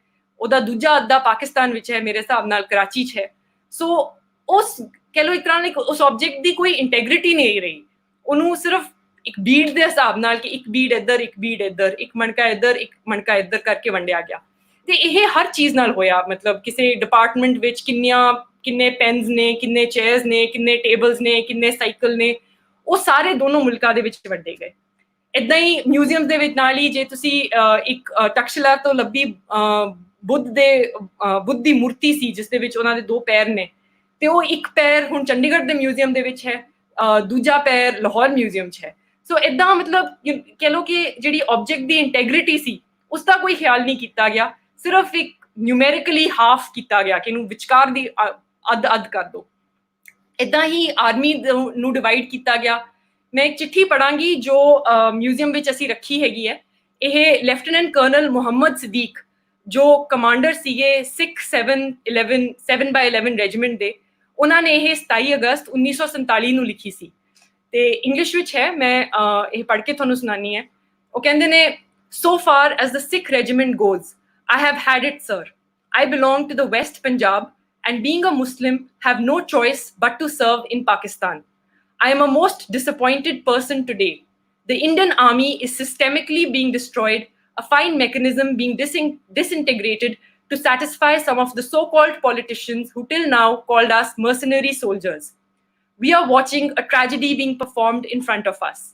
I love my Sikhs, sir, and for the last 8 years, I had only 2 months leave. I went all out for the name of this fine regiment, now to be told I cannot stay in it anymore. What luck. We hope to be back by the first week of October, and then I will come and see you, sir. So, army ਦੇ ਵਿੱਚ ਬੜਾ interesting ਸੀਗਾ ਕਿ ਵੈਸੇ ਤਾਂ ਤੁਹਾਨੂੰ choice ਦਿੱਤੀ ਗਈ ਸੀਗੀ ਕਿ ਤੁਸੀਂ ਕਿਹੜੀ ਆਰਮੀ ਜੁਆਇਨ ਕਰਨੀ ਹੈ, ਪਰ ਪੰਜਾਬ ਦੇ ਵਿੱਚ ਇਹ ਚੋਇਸ ਨਹੀਂ ਸੀਗੀ। ਜੇ ਤੁਸੀਂ ਮੁਸਲਿਮ ਸੀਗੇ ਤਾਂ ਤੁਸੀਂ ਤੇ ਪੰਜਾਬ ਨੂੰ ਬਿਲੋਂਗ ਕਰਦੇ ਸੀ ਤਾਂ ਤੁਸੀਂ ਪਾਕਿਸਤਾਨ ਦੀ ਆਰਮੀ ਹੀ ਜੁਆਇਨ ਕਰੋਗੇ। ਜੇ ਤੁਸੀਂ ਸਿੱਖ ਜਾਂ ਹਿੰਦੂ ਹੋ ਤੇ ਤੁਸੀਂ ਉਸ ਏਰੀਆ ਤੋਂ ਬਿਲੋਂਗ ਕਰਦੇ ਹੋ ਜੋ ਪਾਕਿਸਤਾਨ 'ਚ ਹੈ, ਤਾਂ ਫਿਰ ਵੀ ਤੁਹਾਡੇ ਕੋਲ ਚੋਇਸ ਨਹੀਂ ਸੀ ਕਿ ਤੁਸੀਂ ਪਿੱਛੇ ਰਹੋ ਤੇ ਪਾਕਿਸਤਾਨ ਆਰਮੀ ਜੁਆਇਨ ਕਰੋ, ਤੁਹਾਨੂੰ ਹਿੰਦੁਸਤਾਨ ਆਰਮੀ ਹੀ ਜੁਆਇਨ ਕਰਨੀ ਪੈਂਦੀ ਸੀ। ਇਹੀ ਗੱਲ ਕ੍ਰਿਕਟ ਤੇ ਹਾਕੀ ਟੀਮਸ ਦੇ ਨਾਲ ਹੋਈ ਕਿ ਉਹ ਵੀ ਵੰਡੇ ਗਏ। ਜੋ ਇਕੱਠੇ ਖੇਡ ਰਹੇ ਸੀਗੇ ਉਹ ਸਡਨਲੀ ਇੱਕਦਮ ਹੀ ਅਲੱਗ-ਅਲੱਗ ਟੀਮਸ ਦੇ ਮੈਂਬਰ ਬਣ ਗਏ। ਅਮੀਰ ਇਲਾਹੀ ਜੋ ਸੀ ਉਹਨਾਂ ਨੇ 1947-48 ਦੀ ਜਿਹੜੀ ਆਸਟ੍ਰੇਲੀਆ ਸੀਰੀਜ਼ ਸੀ ਉਹ ਇੰਡੀਆ ਲਈ ਖੇਲੀ, ਫਿਰ ਉਸ ਤੋਂ ਬਾਅਦ ਉਹ ਪਾਕਿਸਤਾਨ ਮਾਈਗ੍ਰੇਟ ਕਰ ਗਏ। ਗੁਲ ਮੁਹੰਮਦ ਜੋ ਸੀ ਉਹਨਾਂ ਨੇ 1952 ਦਾ ਜਿਹੜੀ ਇੰਡੀਆ ਪਾਕਿਸਤਾਨ ਸੀਰੀਜ਼ ਸੀ ਉਹ ਇੰਡੀਆ ਲਈ ਖੇਡੀ ਸੀ ਤੇ ਜਿਹੜੀ ਫਿਰ 1955 ਦੀ ਇੰਡੀਆ ਪਾਕ ਸੀਰੀਜ਼ ਹੋਈ ਸੀ ਉਹ ਪਾਕਿਸਤਾਨ ਲਈ ਖੇਡੀ ਸੀ। ਹਾਕੀ ਵਿੱਚ ਬਲਬੀਰ ਸਿੰਘ ਸੀਨੀਅਰ ਯਾਦ ਕਰਦੇ ਨੇ ਕਿ ਜਦੋਂ ਲੰਡਨ ਵਿੱਚ 1948 ਓਲੰਪਿਕਸ ਲਈ ਗਏ ਸੀ ਤਾਂ ਉਹਨਾਂ ਨੇ ਉਹ ਕਈ ਟੀਮ ਮੈਂਬਰ ਸੀਗੇ ਜਿਹੜੇ ਪਹਿਲਾਂ ਉਹਨਾਂ ਨਾਲ ਇਕੱਠੇ ਜਿਹੜੀ ਪ੍ਰੀ ਇੰਡੀਪੈਂਡੈਂਸ ਇੰਡੀਅਨ ਟੀਮ ਸੀ ਉਸ ਦੇ ਵਿੱਚ ਇਕੱਠੇ ਖੇਡਦੇ ਸੀ, ਪਰ ਹੁਣ ਉਹ ਪਾਕਿਸਤਾਨ ਨੂੰ ਰੈਪਰੈਜ਼ੈਂਟ ਕਰ ਰਹੇ ਸੀ। ਤੇ ਬਲਬੀਰ ਸਿੰਘ ਕਹਿੰਦੇ ਨੇ ਕਿ ਹੁਣ ਸਾਡੇ ਵਿੱਚ ਉਹ ਫਰੈਂਡਸ਼ਿਪ ਨਹੀਂ ਰਹੀ ਸੀ, ਅਸੀਂ ਇੱਕ ਦੂਜੇ ਤੋਂ ਥੋੜੇ ਝਿਜਕ ਰਹੇ ਸੀਗੇ ਤੇ ਗੱਲ ਨਹੀਂ ਖੁੱਲ ਕੇ ਕਰ ਰਹੇ ਸੀਗੇ। ਅੱਗੇ ਚੱਲਦੇ ਹਾਂ ਤਾਂ ਅਸੀਂ ਰਿਫਿਊਜ ਦੀ ਗੈਲਰੀ ਵਿੱਚ ਪਹੁੰਚਦੇ ਹਾਂ, ਜਿੱਥੇ ਅਸੀਂ ਲੋਕਾਂ ਦਾ ਬਾਰੇ ਗੱਲ ਕਰਦੇ ਹਾਂ ਕਿ ਉਹਨਾਂ ਨੇ ਕਿਵੇਂ ਆਪਣੇ ਘਰ ਮੁੜ ਵਸਾਏ। ਇਸ ਦੇ ਵਿੱਚ ਅਸੀਂ ਸਾਡੇ ਕੋਲ ਜਿਵੇਂ ਰਿਫਿਊਜੀ ਕਾਰਡ ਨੇ ਜਿਹੜੇ ਲੋਕਾਂ ਨੂੰ ਕਹਿ ਲਓ ਕਿ ਜਦੋਂ ਉਹ ਮਾਈਗ੍ਰੇਟ ਕੀਤਾ ਉਸ ਤੋਂ ਬਾਅਦ ਉਹਨਾਂ ਦਾ ਸਭ ਤੋਂ ਪਹਿਲਾ ਆਈਡੈਂਟੀਟੀ ਕਾਰਡ ਬਣਿਆ। ਉਸ ਦੇ ਵਿੱਚ ਉਹਨਾਂ ਨੂੰ ਗਵਰਨਮੈਂਟ ਵੱਲੋਂ ਦਿੱਤਾ ਜਾਂਦਾ ਸੀ, ਉਸ ਵਿੱਚ ਨੋਟ ਕੀਤਾ ਜਾਂਦਾ ਸੀ ਕਿ ਕਿੰਨੇ ਫੈਮਿਲੀ ਮੈਂਬਰ ਆ ਰਹੇ ਨੇ, ਕਿੱਥੋਂ ਆ ਰਹੇ ਨੇ, ਜੱਦੀ ਪਿੰਡ ਕਿਹੜਾ ਹੈਗਾ, ਕਿਹੜੇ ਕੈਂਪ ਵਿੱਚ ਸੈਟਲ ਹੋਏ ਨੇ, ਉਹਦੇ ਵਿੱਚ ਕਿੰਨੇ ਅਡਲਟ ਨੇ, ਕਿੰਨੇ ਮੇਲ ਮੈਂਬਰ ਨੇ, ਕਿੰਨੇ ਫੀਮੇਲ ਨੇ, ਕਿੰਨੇ ਬੱਚੇ ਨੇ। ਤੇ ਇਸ ਦੇ ਨਾਲ ਅੰਦਾਜ਼ਾ ਕੀਤਾ ਜਾਂਦਾ ਸੀ ਕਿ ਕਿੰਨੇ ਰਿਫਿਊਜੀ ਆ ਰਹੇ ਹੈਗੇ ਨੇ। ਤੇ ਅਸੀਂ ਇਹ ਰਿਫਿਊਜੀ ਕਾਰਡ ਦਿਖਾਏ ਹੈਗੇ ਨੇ ਬੰਗਾਲ ਵਾਲੇ ਪਾਸਿਓ ਵੀ, ਪੰਜਾਬ ਵਾਲੇ ਪਾਸਿਓ ਵੀ। ਫਿਰ ਸਾਡੇ ਕੋਲ limited edition digital art prints ਨੇ, ਜੋ ਮੈਂ ਪਹਿਲਾਂ ਵੀ ਥੋੜੀ ਜਿਹੀ ਗੱਲ ਕੀਤੀ। ਸਤੀਸ਼ ਗੁਜਰਾਲ, ਕ੍ਰਿਸ਼ਨ ਖੰਨਾ ਤੇ ਇੱਕ SL ਪਰਾਸ਼ਰ ਨੇ, ਉਹਨਾਂ ਦੀ ਪੇਂਟਿੰਗਸ ਤੇ ਆਰਟ ਵਰਕ ਦੇ ਅਸੀਂ ਕੀਤੇ ਨੇ। SL ਪਰਾਸ਼ਰ ਪਾਰਟੀਸ਼ਨ ਤੋਂ ਪਹਿਲਾਂ ਤੱਕ ਮੇਓ ਕਾਲਜ ਲਾਹੌਰ ਦੇ ਵਾਈਸ ਪ੍ਰਿੰਸੀਪਲ ਸੀ।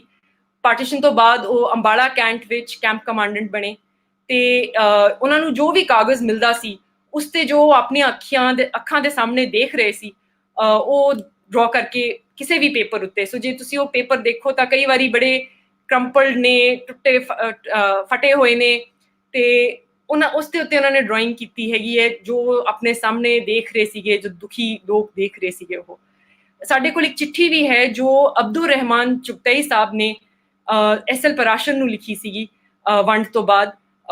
ਉਹ ਸ਼ਾਇਦ ਕੋਈ SL ਪਰਾਸ਼ਰ ਨੇ ਕੋਈ ਚਿੱਠੀ ਲਿਖੀ ਹੋਊਗੀ ਚੁਗਤਈ ਸਾਹਿਬ ਨੂੰ, ਉਸਦੇ ਜਵਾਬ ਵਿੱਚ ਹੈ, ਜਿਸ ਵਿੱਚ ਉਹ ਕਹਿੰਦੇ ਨੇ ਕਿ ਦੇਖੋ ਮੈਂ ਬਹੁਤ ਕੋਸ਼ਿਸ਼ ਕੀਤੀ ਹੈ ਕਿ ਜਿਹੜੀਆਂ ਤੁਹਾਡੀਆਂ ਪੇਂਟਿੰਗਸ ਇੱਥੇ ਰਹਿ ਗਈਆਂ ਸੀ ਲਾਹੌਰ, ਉਹ ਮੈਂ ਤੁਹਾਡੇ ਲਈ ਤੁਹਾਨੂੰ ਪਹੁੰਚਾਵਾਂ, ਪਰ ਮੈਨੂੰ ਹੁਣ ਹਰ ਪਾਸਿਓਂ ਨਾ ਕੀਤਾ ਜਾ ਰਿਹਾ ਹੈਗਾ। ਉਹ ਕਹਿ ਰਹੇ ਨੇ ਕਿ ਜੋ ਪਾਕਿਸਤਾਨ 'ਚ ਰਹਿ ਗਿਆ ਹੁਣ ਪਾਕਿਸਤਾਨ ਦਾ ਹੈ ਤੇ ਮੈਂ ਇਸ ਤੋਂ ਜ਼ਿਆਦਾ ਹੁਣ ਕੁਝ ਕਰ ਨਹੀਂ ਸਕਦਾ ਹੈਗਾ। ਪਰ ਇਹ ਮਤਲਬ ਫਰੈਂਡਸ਼ਿਪਸ ਜਿਹੜੀਆਂ ਸੀਗੀਆਂ ਪੁਰਾਣੀਆਂ ਉਹ ਤਾਂ ਚੱਲਦੀਆਂ ਰਹੀਆਂ। ਇਸੇ ਗੈਲਰੀ ਵਿੱਚ ਇੱਕ ਸਾਡੇ ਕੋਲ ਫੁਲਕਾਰੀ ਕੋਟ ਹੈਗਾ ਤੇ ਇੱਕ ਬਰੀਫ ਕੇਸ ਹੈਗਾ। ਫੁਲਕਾਰੀ ਕੋਟ ਜਿਹੜਾ ਹੈਗਾ ਉਹ ਇੱਕ ਪ੍ਰੀਤਮ ਕੌਰ ਨਾਮ ਦੀ ਕੁੜੀ ਸੀਗੀ, ਉਸ ਵੇਲੇ ਉਹ 22 ਸਾਲਾਂ ਦੀ ਸੀ ਤੇ ਉਹ ਜਦੋਂ ਉਹਨਾਂ ਦਾ ਭਗਵਾਨ ਸਿੰਘ ਮੈਨੀ ਨਾਲ ਮੰਗਣਾ ਹੋ ਚੁੱਕਿਆ ਸੀ ਤੇ ਪਰ ਵੰਡ ਵੇਲੇ ਦੋਨੋਂ ਫੈਮਲੀਜ਼ ਇੱਕ ਦੂਜੇ ਨਾਲ ਇਨ ਟੱਚ ਵਿੱਚ ਨਹੀਂ ਰਹੇ ਤੇ ਫਿਰ ਦੋਨੋਂ ਜਦੋਂ ਅਲੱਗ-ਅਲੱਗ ਅੰਮ੍ਰਿਤਸਰ ਦੇ ਰਿਫਿਊਜੀ ਕੈਂਪ ਵਿੱਚ ਖਾਣੇ ਦੀ ਲਾਈਨ ਦੇ ਵਿੱਚ ਖੜੇ ਸੀਗੇ, ਉਸ ਦੇ ਵਿੱਚ ਉਹਨਾਂ ਇੱਕ ਦੂਜੇ ਨੂੰ ਪਹਿਚਾਨਿਆ ਤੇ ਫਿਰ ਉਸ ਤੋਂ ਬਾਅਦ ਉਹਨਾਂ ਦਾ ਵਿਆਹ ਹੋਇਆ। ਉਹ ਫੁਲਕਾਰੀ ਕੋਟ ਪ੍ਰੀਤਮ ਕੌਰ ਆਪਣੇ ਨਾਲ ਲੈ ਕੇ ਆਏ ਸੀਗੇ ਤੁਸੀਂ ਉਸਨੂੰ ਦੇਖਦੇ ਹੋ ਤਾਂ ਤੁਹਾਨੂੰ ਲੱਗਦਾ ਹੈ ਕਿ ਹਾਂ ਇੱਕ 22 ਸਾਲ ਦੀ ਕੁੜੀ ਸੀ, ਉਸਦੇ ਲਈ ਇਹ ਸਭ ਤੋਂ ਜ਼ਰੂਰੀ, ਸਭ ਤੋਂ ਕੀਮਤੀ ਚੀਜ਼ ਉਹਦੇ ਲਈ ਆਪਣਾ ਇਹ ਫੁਲਕਾਰੀ ਕੋਟ ਸੀ। ਸੋ ਜਦੋਂ ਉਹਨੂੰ ਕਿਹਾ ਗਿਆ ਕਿ ਘਰੋਂ ਜਾਣਾ ਹੈ ਤੇ ਕੁਛ ਚੁੱਕੋ ਨਾਲ, ਤਾਂ ਉਹਨੇ ਫੁਲਕਾਰੀ ਕੋਟ ਚੁੱਕਿਆ। ਭਗਵਾਨ ਸਿੰਘ ਮੈਨੀ ਉਸ ਵੇਲੇ 30 ਸਾਲਾਂ ਦੇ ਸੀ। ਉਹ ਇੱਕ ਕਾਫਲੇ ਵਿੱਚ ਆਏ, ਉਸ ਕਾਫਲੇ ਵਿੱਚ ਉਹਨਾਂ ਦੇ 3 ਭਰਾ ਮਾਰੇ ਗਏ ਤੇ ਉਹ ਜਿਹੜਾ ਲੈਦਰ ਬਰੀਫਕੇਸ ਅਸੀਂ ਨਾਲ ਰੱਖਿਆ ਹੈਗਾ, ਉਹ ਲੈਦਰ ਬਰੀਫਕੇਸ ਭਗਵਾਨ ਸਿੰਘ ਮੈਨੀ ਆਪਣੇ ਨਾਲ ਲੈ ਕੇ ਆਏ ਸੀਗੇ ਤੇ ਉਸ ਦੇ ਵਿੱਚ ਉਹ ਆਪਣੇ ਜਿਹੜੇ ਪ੍ਰੋਪਰਟੀ ਪੇਪਰਸ ਸੀਗੇ ਤੇ ਸਕੂਲ ਸਰਟੀਫਿਕੇਟ ਸੀਗੇ ਉਹ ਲੈ ਕੇ ਆਏ ਸੀਗੇ, ਕਿਉਂਕਿ ਇਹੀ ਪੇਪਰ ਸੀ ਜਿਸ ਦੇ ਹਿਸਾਬ ਨਾਲ ਕੰਪਨਸੇਸ਼ਨ ਮਿਲਦੀ ਸੀ, ਨੌਕਰੀ ਮਿਲਦੀ ਸੀ ਕਿ ਤੁਸੀਂ ਆਪਣੀ ਐਜੂਕੇਸ਼ਨਲ ਕੁਆਲੀਫਿਕੇਸ਼ਨਸ ਦਿਖਾਓ। ਸੋ ਉਹ ਉਸ ਦੇ ਵਿੱਚ ਉਹ ਨਾਲ ਲੈ ਕੇ ਆਏ ਸੀਗੇ। ਜਿਹੜੇ ਇਹ ਡਾਕੂਮੈਂਟਸ ਅਸੀਂ ਮਿਊਜ਼ੀਅਮ ਦੇ ਵਿੱਚ ਰੱਖੇ ਨੇ, ਹੋਰ ਵੀ ਪ੍ਰੋਪਰਟੀ ਪੇਪਰਸ ਵੀ ਰੱਖੇ ਨੇ, ਸਟੂਡੈਂਟ ਲੋਨਸ ਰੱਖੇ ਨੇ, ਇਹਨਾਂ ਦੀ ਆਪਣੇ ਆਪ ਵਿੱਚ ਕੋਈ ਕੀਮਤ ਨਹੀਂ ਹੈ। ਮਿਊਜ਼ੀਅਮ ਦੇ ਵਿੱਚ ਇੱਕ ਡਾਕੂਮੈਂਟ ਹੈਗਾ, ਸਟੂਡੈਂਟ ਲੋਨਸ ਦਾ ਡਾਕੂਮੈਂਟ ਹੈਗਾ, ਜਿਹੜਾ ਤੁਸੀਂ ਦੇਖੋਗੇ ਕਿ ਅੱਧ ਵਿੱਚ ਫਟਿਆ ਹੋਇਆ ਤੇ ਉਹ ਲਿਟਰਲੀ ਅਸੀਂ ਘਰ ਕਿਸੇ ਦੇ ਗਏ ਸੀ, ਉਹਨਾਂ ਨਾਲ ਗੱਲ ਕਰ ਰਹੇ ਸੀਗੇ ਕਿ ਤੁਹਾਡੇ ਕੋਲ ਜੇ ਕੋਈ ਡਾਕੂਮੈਂਟਸ ਹੈ ਤਾਂ ਸਾਡੇ ਨਾਲ ਪਲੀਜ਼ ਸ਼ੇਅਰ ਕਰੋ, ਤੇ ਉਹਨਾਂ ਨੇ ਕਿਹਾ ਸੀ ਅੱਜ ਹੀ ਡਸਟਬਿਨ ਦੇ ਵਿੱਚ ਸੁੱਟਿਆ, ਤੁਸੀਂ ਡਸਟਬਿਨ ਚੋਂ ਕੱਢ ਕੇ ਲੈ ਲਓ, ਤੇ ਉਹ ਅੱਧ ਵਿੱਚ ਫਟੇ ਹੋਏ ਨੇ ਤੇ ਅਸੀਂ ਉਦਾਂ ਹੀ ਉਹ ਰੱਖੇ ਹੋਏ ਨੇ। ਕਿਉਂਕਿ ਇਹ ਜਿਹੜੀਆਂ ਕਹਾਣੀਆਂ ਨੇ, ਇਹਨਾਂ ਦੀ ਇੰਪੋਰਟੈਂਸ ਹੀ ਉਦੋਂ ਆਉਂਦੀ ਹੈ ਜਦੋਂ ਤੁਸੀਂ ਉਹਨੂੰ ਨਾਲ ਕਹਾਣੀ ਦੇ ਨਾਲ ਜੋੜੋ। ਆਪਣੇ ਆਪ ਵਿੱਚ ਇਹਨਾਂ ਕਾਗਜ਼ਾਂ ਦੀ ਕੋਈ ਕੀਮਤ ਨਹੀਂ ਹੈਗੀ।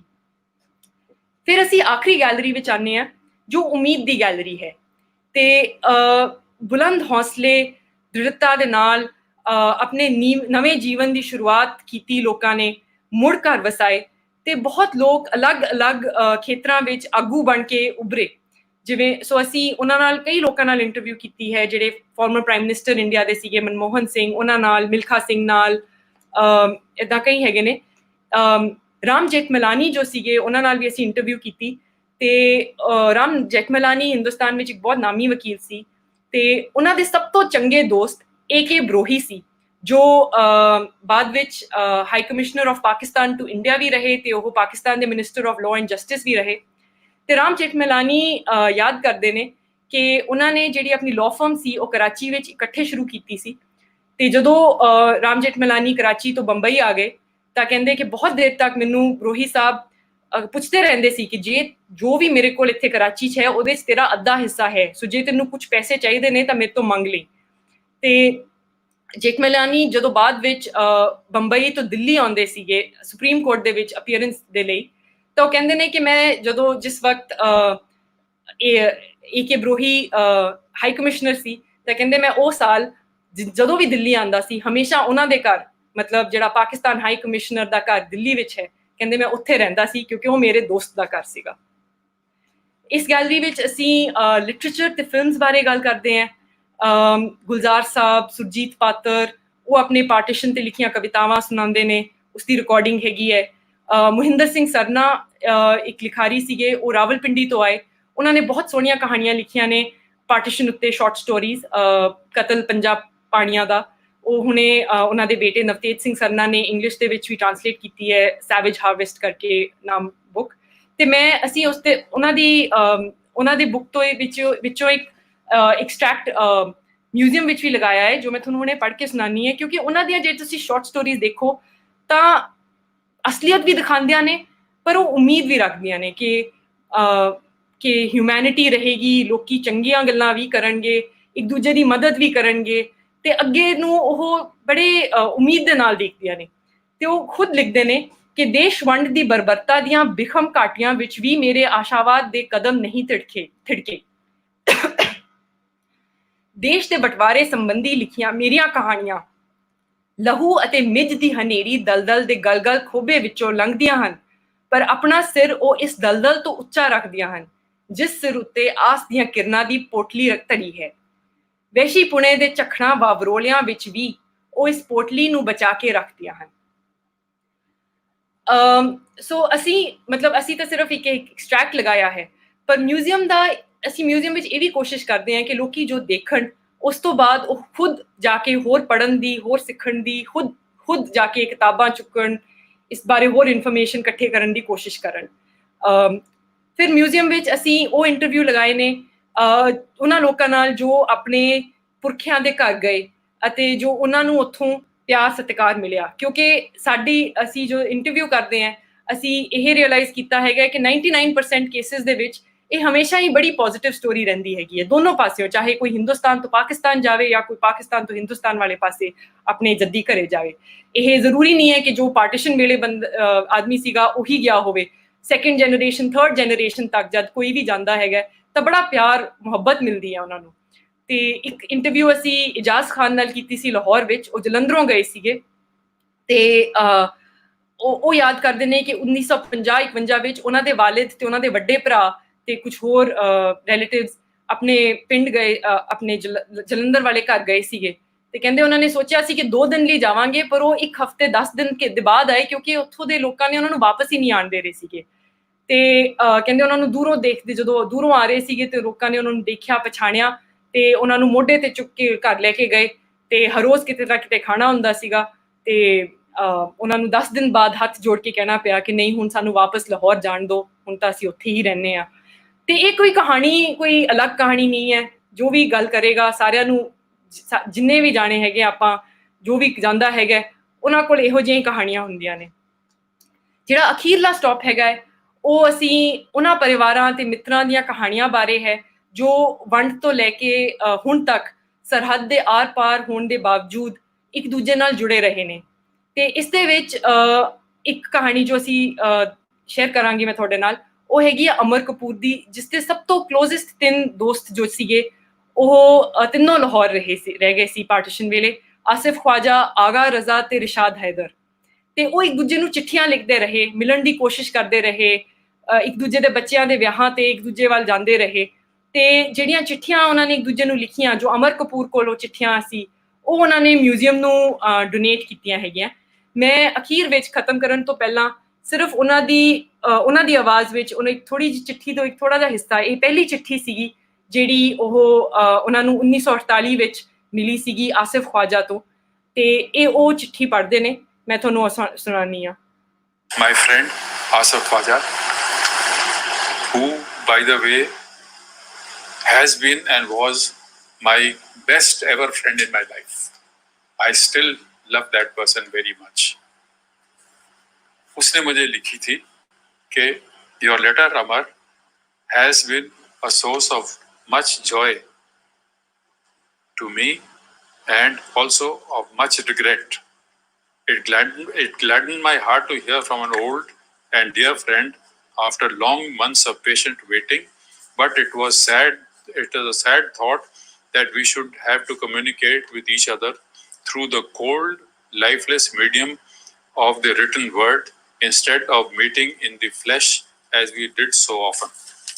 Our country has been broken.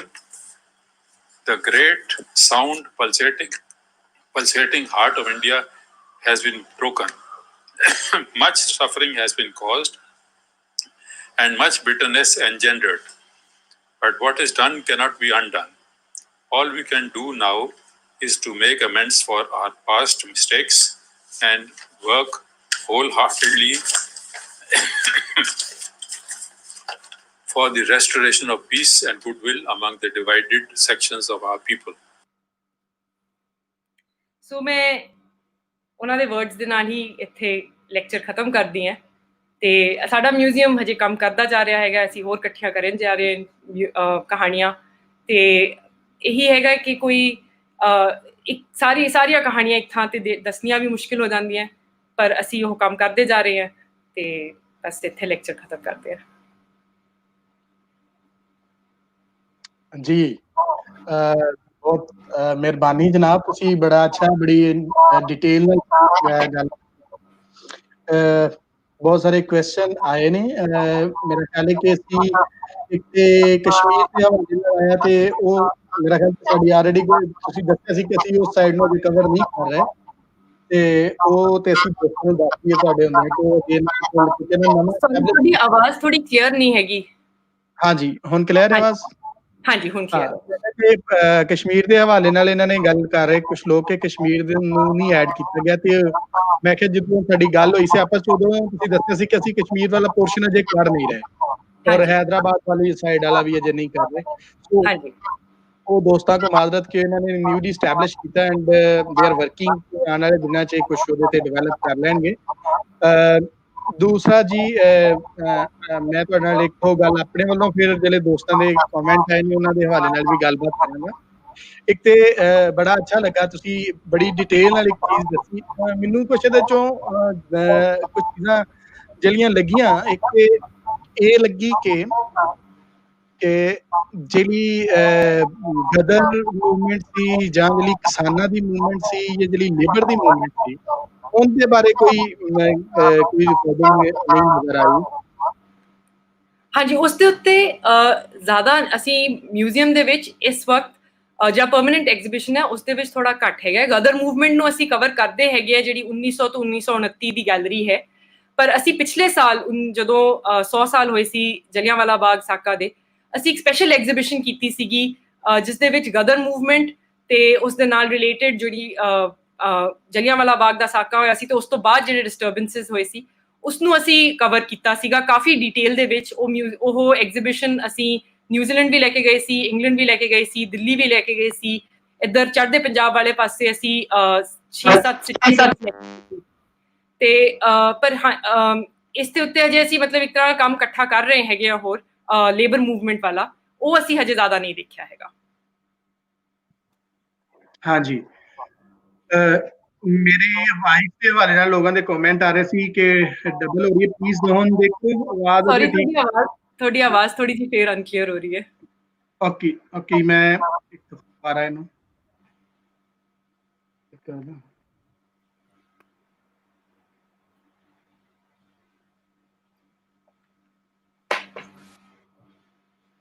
जी आवाज ਹੁਣ ਠੀਕ ਹੈ? ਹਾਂਜੀ ਜੀ ਦੂਸਰੀ ਮੈਂ ਇੱਕ ਗੱਲ ਤੁਹਾਡੇ ਨਾਲ ਸ਼ੇਅਰ ਕਰਨਾ ਚਾਹ ਰਿਹਾ ਸੀ ਕਿ ਜਿਸ ਤਰ੍ਹਾਂ ਮਿਊਜ਼ੀਅਮ ਦੇ ਵੱਲ ਤੁਸੀਂ ਗੱਲ ਕੀਤੀ ਕਿ ਅਸੀਂ ਇੰਟਰਵਿਊਜ਼ ਕਰ ਰਹੇ ਹਾਂ ਤੇ ਕੋਈ ਖਾਸ ਕ੍ਰਾਈਟੇਰੀਆ ਵੀ ਤੁਸੀਂ ਰੱਖਿਆ ਹੈ ਕਿ ਇਸ ਬੰਦੇ ਦਾ ਇੰਟਰਵਿਊ ਕਰਨਾ ਹੈ ਜਾਂ ਉਹਦੀ ਕਿੰਨੀ ਏਜ ਹੋਣੀ ਚਾਹੀਦੀ ਹੈ ਜਾਂ ਮਤਲਬ ਲਾਈਕ ਬਹੁਤ ਸਾਰੇ ਤੁਸੀਂ ਜਿਸ ਤਰ੍ਹਾਂ ਇੱਕ ਬੱਚੀ ਦੀ ਕਹਾਣੀ ਦੱਸੀ ਕਿ ਉਹਨੇ ਕਿਹਾ ਕਿ ਜੀ ਮੈਂ ਇੱਕ ਟੀਨ ਜਲਾਓ ਤੋਂ ਲੁੱਟਿਆ, ਇਸ ਤਰ੍ਹਾਂ ਵੀ ਅਸੀਂ ਵੀ ਵੇਖਿਆ ਕਿ ਉਹ ਬੱਚੇ ਜਿਹੜੇ 7-8 ਸਾਲ ਦੇ ਸਨ ਜਾਂ 8-9 ਸਾਲ ਦੇ ਤੱਕ ਜਿਹੜੇ ਬੱਚੇ ਸਨ, ਉਹਨਾਂ ਦੀਆਂ ਜਿਹੜੀਆਂ ਯਾਦਾਸ਼ਤਾਂ ਨੇ ਮੈਂ ਇਹ ਸਮਝਣਾ ਕਿ ਉਹ ਇੱਕ ਬੱਚੇ ਦੀ ਤਾਰੀਖ ਹੈ, ਉਹਦਾ ਕੋਈ ਮੈਚੁਰ ਹਿਸਟਰੀ ਦੇ ਨਾਲ ਇਹਦਾ ਹਿੱਸਾ ਨਹੀਂ ਬਣਦਾ। ਕਿਉਂਕਿ ਅਸੀਂ ਅਗਰ ਆਪਣੀ ਮਿਸਾਲ ਲਈਏ ਤੇ ਜਦੋਂ ਅਸੀਂ ਬੱਚੇ ਸਾਂ ਉਦੋਂ ਐਜ ਲਈ ਕਮਿਊਨਲ ਗੱਲਾਂ ਨੇ ਜਾਂ ਜਿਹੜੀਆਂ ਜਾਤ ਪਾਤ ਦੀਆਂ ਗੱਲਾਂ ਨੇ ਜਾਂ ਪਿੰਡ 'ਚ ਕੌਣ ਕਿਹਦੇ ਖਿਲਾਫ ਹੈ ਜਾਂ ਸ਼ਹਿਰ 'ਚ ਕੌਣ ਕਿਹੜੀ ਬਰਾਦਰੀ ਦਾ ਹੈ, ਇਹ ਤਾਂ ਬਿਲਕੁਲ ਬਾਲਾਂ ਨੂੰ ਨਹੀਂ ਪਤਾ, ਅੱਜ ਤੱਕ ਵੀ ਨਹੀਂ ਪਤਾ। ਉਹਨਾਂ ਦੇ ਘਰਾਂ 'ਚ ਖੇਡ ਰਹੇ ਨੇ, ਉਹਨਾਂ ਨੂੰ ਕੋਈ ਨਹੀਂ ਕਿ ਭਾਂਡੇ ਵੱਖਰੇ ਨੇ ਜਾਂ ਇਕੱਠੇ ਨੇ। ਤੇ ਕੀ ਇਹ ਨਹੀਂ ਲੱਗਦਾ ਕਿ ਜਿਹੜੇ ਅਸੀਂ 8 ਤੋਂ 10 ਸਾਲ ਦੇ ਬੱਚਿਆਂ ਦੀਆਂ ਕਹਾਣੀਆਂ ਇਕੱਠੀਆਂ ਕਰਦੇ ਆ, ਇਹ ਕਹਾਣੀਆਂ ਹੀ ਨੇ, ਇਹਨਾਂ ਵਿੱਚ ਕੋਈ ਗੱਲ ਹੀ ਨਹੀਂ ਕਿਉਂਕਿ ਬਾਲਾਂ ਦੀਆਂ ਗੱਲਾਂ ਨੇ। ਇਹਦੇ ਵਿੱਚ ਮੈਂ ਦੋ ਗੱਲਾਂ ਕਵਾਂਗੀ। ਇੱਕ ਤਾਂ ਅਸੀਂ ਮਿਊਜ਼ੀਅਮ ਦੇ ਵਿੱਚ ਅਸੀਂ ਜਿਹੜੇ ਹੋਰ ਸਕੋਲਰਸ ਨੇ ਜਿਨ੍ਹਾਂ ਨੇ ਇੰਟਰਵਿਊਜ਼ ਕੀਤੀਆਂ ਹੋਈਆਂ, ਅਸੀਂ ਉਹਨਾਂ ਤੋਂ ਪਰਮਿਸ਼ਨ ਲੈ ਕੇ ਉਹਨਾਂ ਦੀਆਂ ਇੰਟਰਵਿਊਜ਼ ਵੀ ਮਿਊਜ਼ੀਅਮ ਦੇ ਵਿੱਚ ਉਹਨਾਂ ਨੂੰ ਕ੍ਰੈਡਿਟ ਕਰਕੇ ਪਲੇ ਕਰਦੇ ਹਾਂ। ਸੋ ਜਿਵੇਂ 97 ਦੇ ਵਿੱਚ ਜਦੋਂ 50 ਸਾਲ ਹੋਏ ਸੀਗੇ ਉਦੋਂ ਐਂਡਰੂ ਵਾਈਟਹੈਡ ਨੇ ਇੰਟਰਵਿਊਜ਼ ਕੀਤੀਆਂ ਸੀ, ਅਸੀਂ ਉਹਨਾਂ ਤੋਂ ਪਰਮਿਸ਼ਨ ਲੈ ਕੇ ਉਹ ਇੰਟਰਵਿਊਜ਼ ਪਲੇ ਕਰ ਰਹੇ ਹਾਂ। ਪ੍ਰੋਫੈਸਰ ਇਸ਼ਤਿਆਕ ਅਹਿਮਦ ਨੇ 2000s ਦੇ ਵਿੱਚ ਬਹੁਤ ਇੰਟਰਵਿਊਜ਼ ਕੀਤੀਆਂ ਸੀ ਪੰਜਾਬ ਦੇ ਦੋਹਾਂ ਪਾਸੇ, ਅਸੀਂ ਉਹ ਇੰਟਰਵਿਊਜ਼ ਵੀ ਮਿਊਜ਼ੀਅਮ ਦੇ ਵਿੱਚ ਪਲੇ ਕਰ ਰਹੇ ਹਾਂ। ਸੋ ਸਾਡੇ ਕੋਲ ਕਹਿ ਲਓ ਕਿ ਕੋਸ਼ਿਸ਼ ਕਰ ਰਹੇ ਹਾਂ ਕਿ ਕਿਉਂਕਿ ਉਸ ਵੇਲੇ ਉਹ ਲੋਕੀ ਹਜੇ ਸੀਗੇ ਜਿਹੜੇ ਅਡਲਟ ਸੀਗੇ 47 ਦੇ ਵਿੱਚ, ਜਿਨ੍ਹਾਂ ਦੀ ਉਮਰ 20-30 ਸਾਲ ਸੀਗੀ, ਉਹ 97 ਦੇ ਵਿੱਚ 2000 ਦੇ ਵਿੱਚ ਤੱਕ ਜ਼ਿਆਦਾ ਸੀਗੇ, ਹੁਣ ਫੇਰ ਵੀ ਘੱਟ ਨੇ। ਦੂਜਾ ਸੋ ਅਸੀਂ ਉਹ ਇੰਟਰਵਿਊਜ਼ ਪਲੇ ਕਰ ਰਹੇ ਹੈਗੇ ਆ, ਅਸੀਂ ਉਹ ਥੋੜਾ ਜਿਹਾ ਕਵਰ ਕਰਨ ਦੀ ਕੋਸ਼ਿਸ਼ ਕਰ ਰਹੇ ਹਾਂ। ਇਹ ਲਿਮਿਟੇਸ਼ਨ ਸਾਡੀ ਹੈ ਹੁਣ ਕਿ ਜਿਹੜੇ ਬੰਦੇ ਸਾਨੂੰ ਅੱਜ ਮਿਲਣਗੇ ਉਹ ਉਸ ਵੇਲੇ ਬੱਚੇ ਸੀਗੇ, ਉਹਦੇ ਵਿੱਚੋਂ ਸਾਨੂੰ ਥੋੜੀ ਜਿਹੀ ਲਿਮਿਟਡ ਕਹਾਣੀਆਂ ਮਿਲਣਗੀਆਂ ਜੋ ਜਿਵੇਂ ਤੁਸੀਂ ਕਿਹਾ ਕਿ ਬੱਚੇ ਨੂੰ ਯਾਦ ਹੈਗਾ ਉਸ ਵੱਲੋਂ। ਜਿਸ ਹੱਦ ਤੱਕ ਹੋ ਸਕਦਾ ਹੈ ਅਸੀਂ 90 ਸਾਲ ਤੋਂ ਉਮਰ ਜ਼ਿਆਦਾ ਉਮਰ ਦੇ ਲੋਕਾਂ ਨਾਲ ਵੀ ਗੱਲ ਕਰਦੇ ਹਾਂ, ਪਰ ਅਸੀਂ ਇਹ ਵੀ ਦੇਖਿਆ ਹੈਗਾ ਕਿ ਜਿਹੜੀ ਯਾਦਾਸ਼ਤ ਹੈਗੀ ਹੈ ਉਹ ਵੀ ਵੇਰੀ ਕਰਦੀ ਹੈ, ਡਿਪੈਂਡ ਕਰਦੀ ਹੈ ਕਿ ਕਿਸੇ ਨੂੰ ਬਹੁਤ ਕੁਝ ਯਾਦ ਹੁੰਦਾ ਹੈ, ਕਿਸੇ ਨੂੰ ਘੱਟ ਯਾਦ ਹੁੰਦਾ ਹੈ, ਕਿਸੇ ਨੂੰ ਕੋਈ ਇੱਕ ਗੱਲ ਯਾਦ ਹੁੰਦੀ ਹੈ, ਕਿਸੇ ਨੂੰ ਕੋਈ ਦੂਜੀ ਗੱਲ ਯਾਦ ਹੁੰਦੀ ਹੈ, ਤੇ ਉਹ ਸਾਰੀਆਂ ਕਹਾਣੀਆਂ ਜੁੜ ਕੇ ਕਈ ਵਾਰੀ ਇੱਕ ਵੱਡੀ ਕਹਾਣੀ ਬਣ ਜਾਂਦੀ ਹੈ। ਸੋ ਅਸੀਂ ਮੰਨਦੇ ਹਾਂ ਕਿ ਲਿਮਿਟੇਸ਼ਨ ਹੈ, ਪਰ ਇਸ ਵੇਲੇ ਸਾਡੇ ਕੋਲ ਉਹ ਲਿਮਿਟੇਸ਼ਨ ਬਾਰੇ ਅਸੀਂ ਕੁਝ ਕਰ ਨਹੀਂ ਸਕਦੇ। ਸਾਡੀ ਬਸ ਇਹੀ ਕੋਸ਼ਿਸ਼ ਰਹਿੰਦੀ ਹੈ ਕਿ ਜੋ ਬੰਦੇ ਹੁਣ ਹੈਗੇ ਹੈ ਅਸੀਂ ਉਹਨਾਂ ਦੀ ਇੰਟਰਵਿਊ ਜਲਦ ਤੋਂ ਜਲਦ ਕਰ ਲਈਏ। जी ਮੇਰੀ ਥੋੜਾ ਪ੍ਰੋਬਲਮ ਆ ਰਹੀ ਹੈ ਵਾਇਸ ਦੀ, ਦੋਸਤ ਦੱਸ ਰਹੇ ਨੇ। ਮੈਂ ਸਿਰਫ ਇੱਕ ਗੱਲ ਤੁਹਾਡੇ ਨਾਲ ਸ਼ੇਅਰ ਕਰਾਂਗਾ ਔਰ ਉਹਦੇ ਤੋਂ ਬਾਅਦ ਫਿਰ ਮੈਂ ਸਕਰੀਨ ਦੇ ਉੱਪਰ ਹੀ ਸ਼ੋਅ ਕਰ ਦਿਆਂਗਾ ਕੁਐਸਚਨ ਜਿਹੜੇ ਲੋਕ ਕਰ ਰਹੇ, ਤੁਸੀਂ ਪਲੀਜ਼ ਵੇਖ ਲੈਣਾ, ਕਿਉਂਕਿ ਮੇਰੇ ਇਥੋਂ ਦੱਸਣ ਨਾਲ ਤੁਹਾਨੂੰ ਮੇਰਾ ਖਿਆਲ ਸਹੀ ਨਹੀਂ ਸੁਣਿਆ ਜਾਏਗਾ। ਆਖਰੀ ਗੱਲ ਇਹ ਕਿ ਮੈਂ ਜਦੋਂ ਪਿੱਛੇ ਮੈਡਮ ਸੁਖਮਨੀ ਬਲ ਦਾ ਇੰਟਰਵਿਊ ਵੀ ਕੀਤਾ ਸੀ, ਉਦੋਂ ਵੀ ਇਹ ਗੱਲ ਕੀਤੀ ਸੀ ਕਿ ਲੈਲਪੁਰ ਗਵਰਨਮੈਂਟ ਕਾਲਜ ਯੂਨੀਵਰਸਿਟੀ ਦੇ ਵਿੱਚ ਜਿਹੜਾ ਉਸ ਵੇਲੇ ਗਵਰਨਮੈਂਟ ਕਾਲਜ ਲੈਲਪੁਰ ਸੀ, ਜਿਹੜਾ ਬੱਚਿਆਂ ਦਾ ਸਟੂਡੈਂਟ ਮੈਗਜ਼ੀਨ ਨਿਕਲਦਾ ਸੀ ਇੱਥੋਂ, ਉਹਦੇ 3 ਹਿੱਸੇ ਸਨ। ਇੱਕ ਹਿੰਦੀ ਸੀ, ਇੱਕ ਉਰਦੂ ਸੀ, ਇੱਕ ਇੰਗਲਿਸ਼ ਸੀ ਤੇ ਇੱਕ ਪੰਜਾਬੀ ਸੀ। ਇੰਗਲਿਸ਼ ਦਾ ਨਾਮ ਬੀਕਨ ਰੱਖਿਆ ਉਹਨਾਂ ਨੇ ਤੇ ਉਰਦੂ ਚ ਰੋਸ਼ਨੀ, ਔਰ ਗੁਰਮੁਖ ਜਿਹੜਾ ਪੰਜਾਬੀ ਦਾ ਸੀ ਉਹਦਾ ਨਾਮ ਉਹਨਾਂ ਚਾਨਣ ਰੱਖਿਆ ਸੀ। ਇਹ ਗਵਰਨਮੈਂਟ ਕਾਲਜ ਯੂਨੀਵਰਸਿਟੀ ਤੋਂ ਨਿਕਲਦਾ ਸੀ। ਬਿਲਕੁਲ ਇਸੇ ਤਰ੍ਹਾਂ ਹੀ ਇੱਕ ਰਸਾਲਾ ਗਵਰਨਮੈਂਟ ਕਾਲਜ ਲਾਹੌਰ ਤੋਂ ਨਿਕਲਦਾ ਸੀ। ਉਹਦੇ ਚ ਵੀ ਪੰਜਾਬੀ ਵਾਲੇ ਸੈਕਸ਼ਨ ਦਾ ਨਾਂ ਜਿਹੜਾ ਹੈ ਉਹ ਚਾਨਣ ਹੀ ਸੀ, ਪਰ ਦੋਵਾਂ ਦੇ ਵਿੱਚ ਜਿਹੜਾ ਸਕ੍ਰਿਪਟ ਵਰਤਿਆ ਜਾ ਰਿਹਾ ਸੀ, ਜਿਹੜਾ ਲੈਲਪੁਰ ਨਿਕਲਦਾ ਸੀ ਉਹ ਸ਼ਾਹਮੁਖੀ ਚ ਲਿਖਿਆ ਜਾਂਦਾ ਸੀ, ਔਰ ਜਿਹੜਾ ਲਾਹੌਰੋਂ ਨਿਕਲਦਾ ਸੀ ਪੰਜਾਬੀ ਉਹ ਗੁਰਮੁਖੀ ਚ ਲਿਖਿਆ ਜਾਂਦਾ ਸੀ। ਦੋਵੇਂ ਇੱਕ ਗਵਰਨਮੈਂਟ ਦੇ ਅੰਡਰ ਕੰਮ ਕਰ ਰਹੇ ਨੇ, ਤੇ ਇਹ ਕੀ ਹੋ ਰਿਹਾ ਸੀ?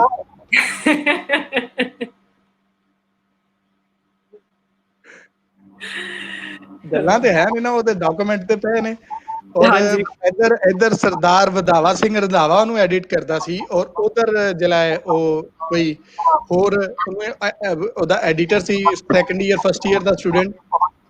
ਔਰ ਉਸ ਰਸਾਲੇ ਦੇ ਵਿੱਚ ਲੜਕੀਆਂ ਦੀ ਜਾਂ ਔਰਤਾਂ ਦੀ ਜਾਂ ਬੱਚੀਆਂ ਦੀ ਤਲੀਮ ਦੇ ਹਵਾਲੇ ਨਾਲ ਵੀ ਲਿਖਿਆ ਗਿਆ, ਔਰ ਰਸਾਲੇ 'ਚ ਕਿਹਾ ਗਿਆ ਕਿ ਸਾਡੇ ਪੰਜਾਬੀ ਵਾਲੇ ਪੋਰਸ਼ਨ ਵਿੱਚ ਔਰਤਾਂ ਦੇ ਲਿਖਤਾਂ ਹੋਣੀਆਂ ਵੀ ਜ਼ਰੂਰੀ ਹੈ, ਤੇ ਸੋ ਜਿਹੜੀਆਂ ਕੁੜੀਆਂ ਲਿਖਦੀਆਂ ਨੇ ਉਹ ਸਾਡੇ ਰਸਾਲੇ 'ਚ ਵੀ ਭੇਜਣ। ਤੇ ਇਹ ਸਾਰਾ ਸ਼ਾਹਮੁਖੀ 'ਚ ਲਿਖਿਆ ਜਾਂਦਾ ਸੀ। ਉਹਨਾਂ ਮਾਤ ਬੋਲੀ ਨੰਬਰ ਵੀ ਕੱਢਿਆ, ਜਾਂ ਇਹ ਨਹੀਂ ਕਿਹਾ ਜਾ ਸਕਦਾ ਪੰਜਾਬੀ ਬਾਰੇ ਕੌਨਸ਼ੀਅਸ ਨਹੀਂ ਸਨ। ਲੈਲਪੁਰ ਦੇ ਗਵਰਨਮੈਂਟ ਕਾਲਜ ਦੇ ਬੱਚਿਆਂ ਨੇ ਉਸ ਰਸਾਲੇ ਦਾ ਇੱਕ ਮਾਂ ਬੋਲੀ ਮਾਤ ਬੋਲੀ ਨੰਬਰ ਵੀ ਕੱਢਿਆ, ਤੇ ਉਹ ਸਾਰਾ ਸ਼ਾਹਮੁਖੀ 'ਚ ਲਿਖਿਆ ਜਾਂਦਾ ਸੀ, ਜਦਕਿ ਲਾਹੌਰ ਕਾਲਜ ਦੇ ਵਿੱਚ ਉਹੀ ਮੈਗਜ਼ੀਨ ਗੁਰਮੁਖੀ 'ਚ ਲਿਖਿਆ ਜਾਂਦਾ।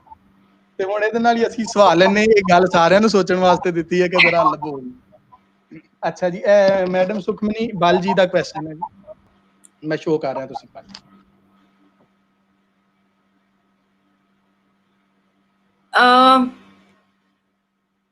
How the Muslims who opted, do you have any evidence of how the Muslims who opted to stay in East Punjab converted to Sikhism or Hinduism, or vice versa of people in Pakistan converted to Islam?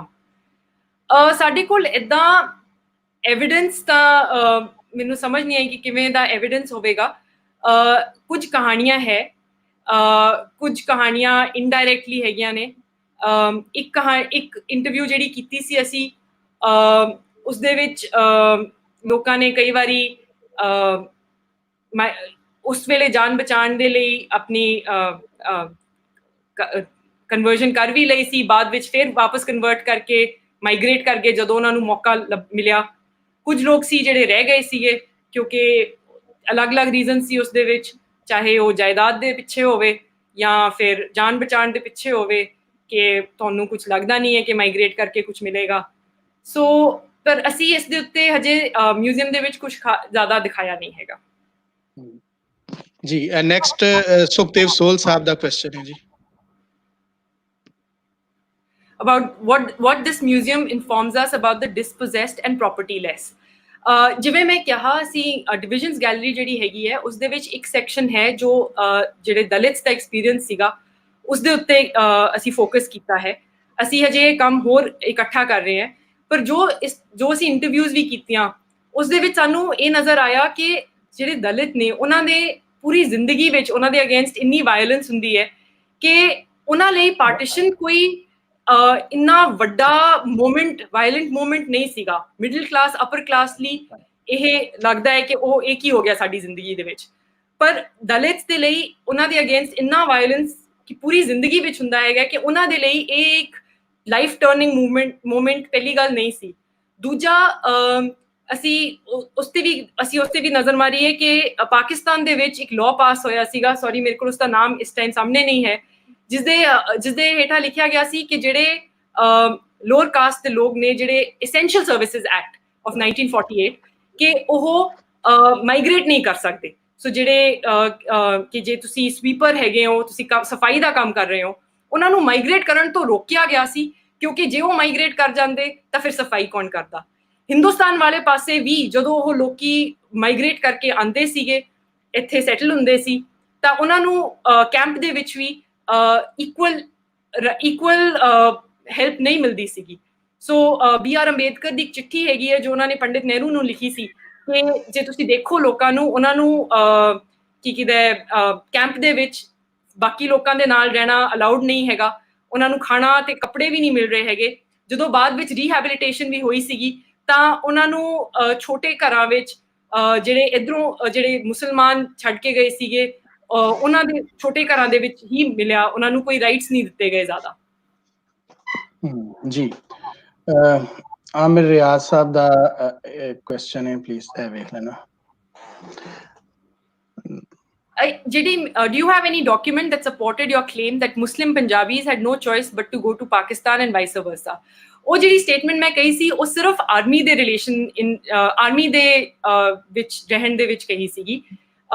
ਇਹ documents ਅਸੀਂ museum ਦੇ ਵਿੱਚ ਕੋਈ ਦਿਖਾਈ ਨਹੀਂ ਹੈਗੇ, ਪਰ ਇਹ ਤੁਹਾਨੂੰ ਮਿਲ ਜਾਣਗੇ, ਕਈ ਬੁੱਕਸ ਦੇ ਵਿੱਚ ਰੈਫਰ ਹੋਇਆ ਹੈਗਾ ਇਸ ਦਾ, ਕਿ ਜਿਹੜੇ ਮੁਸਲਮਾਨ ਕਹਿ ਲਓ ਬਾਕੀ ਹਿੰਦੁਸਤਾਨ ਵਿੱਚ ਸੀ, ਉਹਨਾਂ ਕੋਲੇ ਚੋਇਸ ਸੀਗੀ ਕਿ ਉਹ ਹਿੰਦੁਸਤਾਨ ਦੀ ਆਰਮੀ ਨੂੰ ਜੁਆਇਨ ਕਰਨਾ ਚਾਹੁੰਦੇ ਆ ਕਿ ਪਾਕਿਸਤਾਨ ਦੀ ਆਰਮੀ ਨੂੰ ਜੁਆਇਨ ਕਰਨਾ ਚਾਹੁੰਦੇ ਆ। ਪਰ ਜੇ ਤੁਸੀਂ ਪੰਜਾਬ ਵਿੱਚ ਸੀਗੇ ਤਾਂ ਉਸ ਦੇ ਵਿੱਚ ਬਹੁਤ ਕਲੀਅਰ ਸੀਗਾ ਕਿ ਜੇ ਤੁਸੀਂ ਮੁਸਲਮਾਨ ਹੋ ਤੇ ਤੁਸੀਂ ਇੰਡੀਅਨ ਆਰਮੀ ਨਹੀਂ ਜੁਆਇਨ ਕਰ ਸਕਦੇ ਹੈਗੇ, ਵੈਸਟ ਪੰਜਾਬ ਤੋਂ ਜੇ ਤੁਸੀਂ ਹੈਗੇ ਹੋ, ਤੇ ਜੇ ਤੁਸੀਂ ਈਸਟ ਪੰਜਾਬ ਤੋਂ ਜੇ ਤੁਸੀਂ ਹੈਗੇ ਹੋ ਤਾਂ ਤੁਸੀਂ ਤੇ ਮੁਸਲਮਾਨ ਹੋ, ਤੁਹਾਨੂੰ ਵੈਸਟ ਪੰਜਾਬ ਦੀ ਆਰਮੀ ਹੀ ਜੁਆਇਨ ਕਰਨੀ ਪਏਗੀ। ਤੇ ਸਿਮਿਲਰਲੀ ਜੇ ਤੁਸੀਂ ਵੈਸਟ ਪੰਜਾਬ ਤੋਂ ਸਿੱਖ ਜਾਂ ਹਿੰਦੂ ਹੋ ਤਾਂ ਤੁਸੀਂ ਇਹ ਨਹੀਂ ਚੂਜ਼ ਕਰ ਸਕਦੇ ਕਿ ਤੁਸੀਂ ਪਾਕਿਸਤਾਨ ਆਰਮੀ ਜੁਆਇਨ ਕਰੋਗੇ। ਜੀ YouTube ਤੋਂ ਸਾਡੇ ਨਾਲ ਦੋਸਤ ਨੇ, ਉਹਨਾਂ ਦਾ ਤੁਸੀਂ ਕੁਐਸਚਨ ਵੇਖ ਲੈਣਾ, ਸ਼ਸ਼ੀ ਸੂਰੀ ਦਾ। How much material you have related with women? ਸਾਡੇ ਕੋਲ ਕਾਫੀ ਮਟੀਰੀਅਲ ਇਕੱਠਾ ਹੋਇਆ, ਬਹੁਤ ਕਹਾਣੀਆਂ ਇਕੱਠੀਆਂ ਕੀਤੀਆਂ ਹੈਗੀਆਂ। ਮਿਊਜ਼ੀਅਮ ਦੇ ਵਿੱਚ ਇੱਕ ਸੈਕਸ਼ਨ ਹੈਗਾ ਡਿਵੀਜ਼ਨਸ ਗੈਲਰੀ ਦੇ ਵਿੱਚ, ਜਿਸ ਦੇ ਵਿੱਚ ਅਸੀਂ ਇਸ ਤੇ ਫੋਕਸ ਕੀਤਾ ਹੈਗਾ। ਅਸੀਂ ਹੁਣੇ ਥੋੜੀ ਦੇਰ ਪਹਿਲਾਂ ਇੱਕ ਹੋਰ ਲੈਕਚਰ ਕੀਤਾ ਸੀਗਾ ਪਿਛਲੇ ਹਫਤੇ, ਜੋ ਸਿਰਫ women's experience of the partition ਤੇ ਸੀ, ਤੁਸੀਂ ਉਹ YouTube ਤੇ ਦੇਖ ਸਕਦੇ ਹੈਗੇ ਹੋ। ਉਸ ਬਾਰੇ ਅੱਜ ਨਹੀਂ ਗੱਲ ਕੀਤੀ ਹੈਗੀ।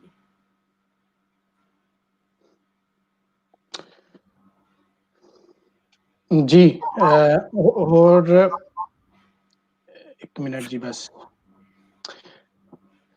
ਜੀ ਅੱਜ ਮੇਰੀ ਵਾਇਸ ਦੇ ਨਾਲ ਪ੍ਰੋਬਲਮ ਚੱਲ ਰਿਹਾ, ਸੋ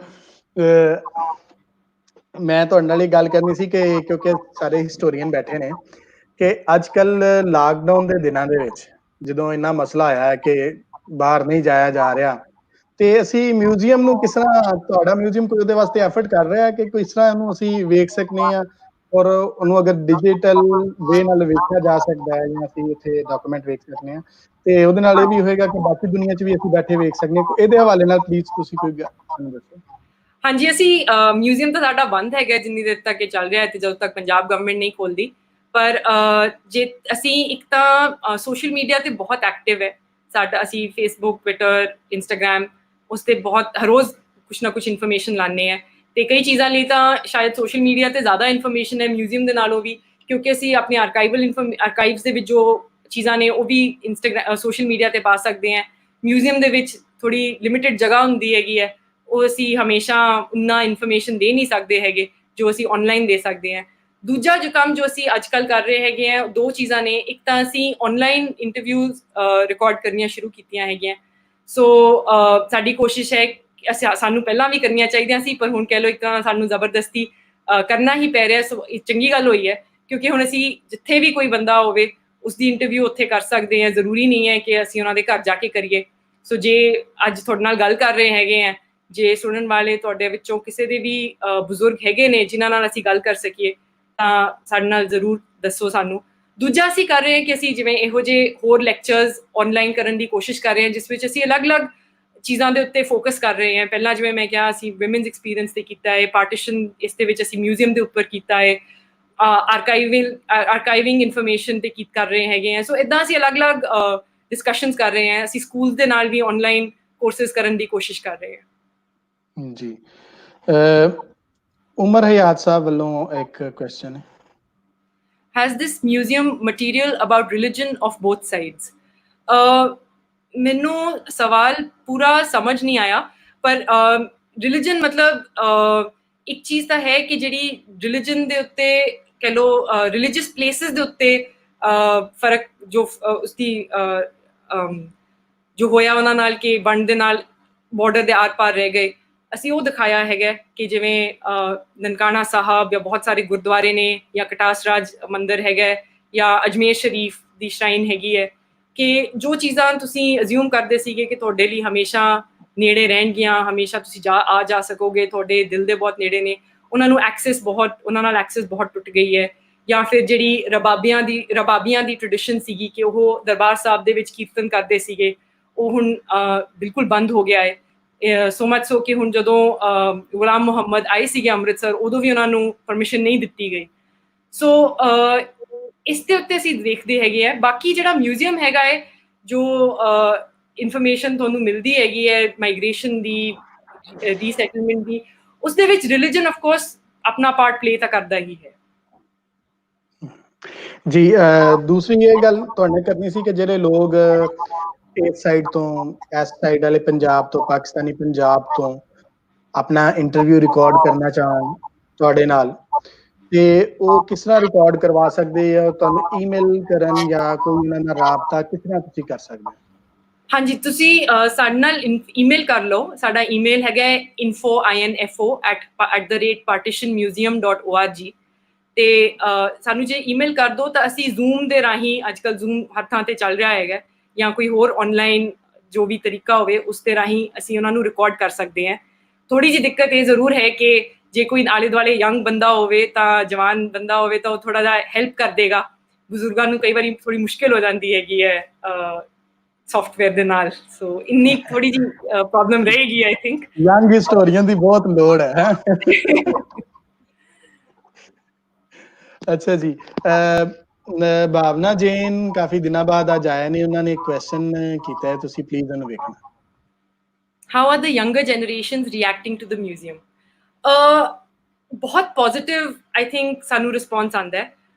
ਅਸੀਂ ਸਕੂਲਸ ਦੇ ਨਾਲ, ਸਪੈਸ਼ਲੀ ਗਵਰਨਮੈਂਟ ਸਕੂਲਸ ਦੇ ਨਾਲ ਅੰਮ੍ਰਿਤਸਰ ਤੋਂ ਤੇ ਆਲੇ ਦੁਆਲਿਓਂ ਉਹਨਾਂ ਨਾਲ ਸਪੈਸ਼ਲ ਗਾਈਡਡ ਟੂਰਸ ਕਰਦੇ ਹਾਂ, ਉਸ ਤੋਂ ਬਾਅਦ ਐਕਟੀਵਿਟੀਜ਼ ਵੀ ਕਰਦੇ ਹਾਂ, ਤੇ ਆਈ ਥਿੰਕ ਉਹਨਾਂ ਸਾਰਿਆਂ ਤੋਂ ਕਾਫੀ ਪੋਜ਼ਿਟਿਵ ਰਿਸਪੌਂਸ ਆਉਂਦਾ ਹੈ, ਕਿਉਂਕਿ ਉਹਦੇ ਵਿੱਚ ਕਈ ਚੀਜ਼ਾਂ ਨੇ ਜੋ ਤੁਹਾਨੂੰ ਇਤਿਹਾਸ ਵਿੱਚ ਸਕੂਲਾਂ ਵਿੱਚ ਨਹੀਂ ਪੜ੍ਹਾਈਆਂ ਜਾਂਦੀਆਂ, ਦੱਸੀਆਂ ਹੀ ਨਹੀਂ ਜਾਂਦੀਆਂ ਹੈਗੀਆਂ। ਸੋ ਉਹ ਆਈ ਥਿੰਕ ਸਿੱਖ ਕੇ, ਉਹ ਪਤਾ ਕਰਕੇ ਉਹਨਾਂ ਨੂੰ ਲੱਗਦਾ ਹੈਗਾ ਕਿ ਇਹ ਇੱਕ ਡਿਫਰੈਂਟ ਚੀਜ਼ ਹੈ, ਨਵੀਂ ਚੀਜ਼ ਹੈ। ਦੂਜੀ ਗੱਲ ਹੈ ਕਿ ਮਿਊਜ਼ੀਅਮ ਦੇ ਵਿੱਚ ਹੀ ਇੰਨੀ ਇਨਫੋਰਮੇਸ਼ਨ ਹੈ। ਸਾਡੇ ਮਿਊਜ਼ੀਅਮਸ ਕਹਿ ਲਓ, ਸਾਡੀ ਇਹ ਇੱਕ ਲਿਮਿਟੇਸ਼ਨ ਹੈਗੀ ਹੈ ਇੰਡੀਆ ਦੇ ਵਿੱਚ ਕਿ ਅਸੀਂ ਪੂਰੀ ਇਨਫੋਰਮੇਸ਼ਨ ਦੱਸਦੇ ਨਹੀਂ ਹੈਗੇ। ਕੋਈ ਵਿਜ਼ਿਟਰ ਆਵੇ, ਉਹਨੂੰ ਪੂਰੀ ਇਨਫੋਰਮੇਸ਼ਨ ਮਿਲਦੀ ਨਹੀਂ ਹੈ। ਅਸੀਂ ਉਸਨੂੰ ਕਵਰ ਕਰਨ ਦੀ ਕੋਸ਼ਿਸ਼ ਕੀਤੀ ਹੈ, ਅਲੱਗ-ਅਲੱਗ ਤਰੀਕਿਆਂ ਨਾਲ ਦੱਸਣ ਦੀ ਕੋਸ਼ਿਸ਼ ਕੀਤੀ ਹੈ ਕਿ ਬੱਚਿਆਂ ਨੂੰ ਵੀ ਸਮਝ ਆਵੇ ਤੇ ਵੱਡਿਆਂ ਨੂੰ ਵੀ ਸਮਝ ਆਵੇ। ਸੋ ਸਕੂਲਸ ਦਾ ਨਾਲ ਸਾਡਾ ਬਹੁਤ ਚੰਗਾ ਹੋ ਰਿਹਾ ਹੈਗਾ ਐਕਸਪੀਰੀਅੰਸ। ਜੀ ਜੀ, ਸਾਰੇ ਦੋਸਤਾਂ ਨੂੰ ਦੱਸਦੇ ਜਾਈਏ ਕਿ ਸਾਡੇ ਕਮੈਂਟ ਦੇ ਵਿੱਚ ਰਾਜਾ ਮਸੂਦ ਅਖਤਰ ਜੰਜੂਆ ਜੀ ਨੇ ਵੀ ਪਾਰਟੀਸ਼ਨ ਮਿਊਜ਼ੀਅਮ ਦੀ ਈਮੇਲ ਜਿਹੜੀ ਹੈ ਉਹ ਸ਼ੇਅਰ ਕਰ ਦਿੱਤੀ ਹੈ।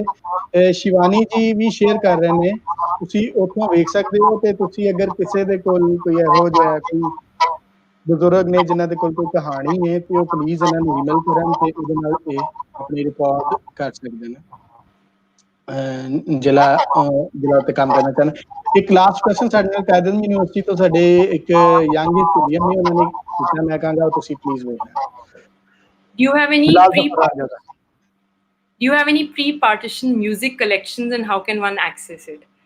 ਨਹੀਂ, ਸਾਡੇ ਕੋਲ ਏਦਾਂ ਕੋਈ ਪ੍ਰੀ ਪਾਰਟੀਸ਼ਨ ਮਿਊਜ਼ਿਕ ਦੀ ਕਲੈਕਸ਼ਨ ਨਹੀਂ ਹੈ। ਜੇ ਤੁਸੀਂ ਦੇਖੋ ਤਾਂ ਆਈ ਥਿੰਕ ਪ੍ਰਾਣ ਨੈਵਲ ਦੀਆਂ ਕਿਤਾਬਾਂ ਦੇ ਵਿੱਚ ਉਹਨਾਂ ਨੇ ਜ਼ਰੂਰ ਮੈਂਸ਼ਨ ਕੀਤਾ ਹੋਵੇਗਾ, ਉਹਨਾਂ ਨੇ ਕਾਫੀ ਲਿਖਿਆ ਹੈਗਾ ਲਾਹੌਰ ਬਾਰੇ ਤੇ ਲਾਹੌਰ ਦੀਆਂ ਫਿਲਮਾਂ ਬਾਰੇ।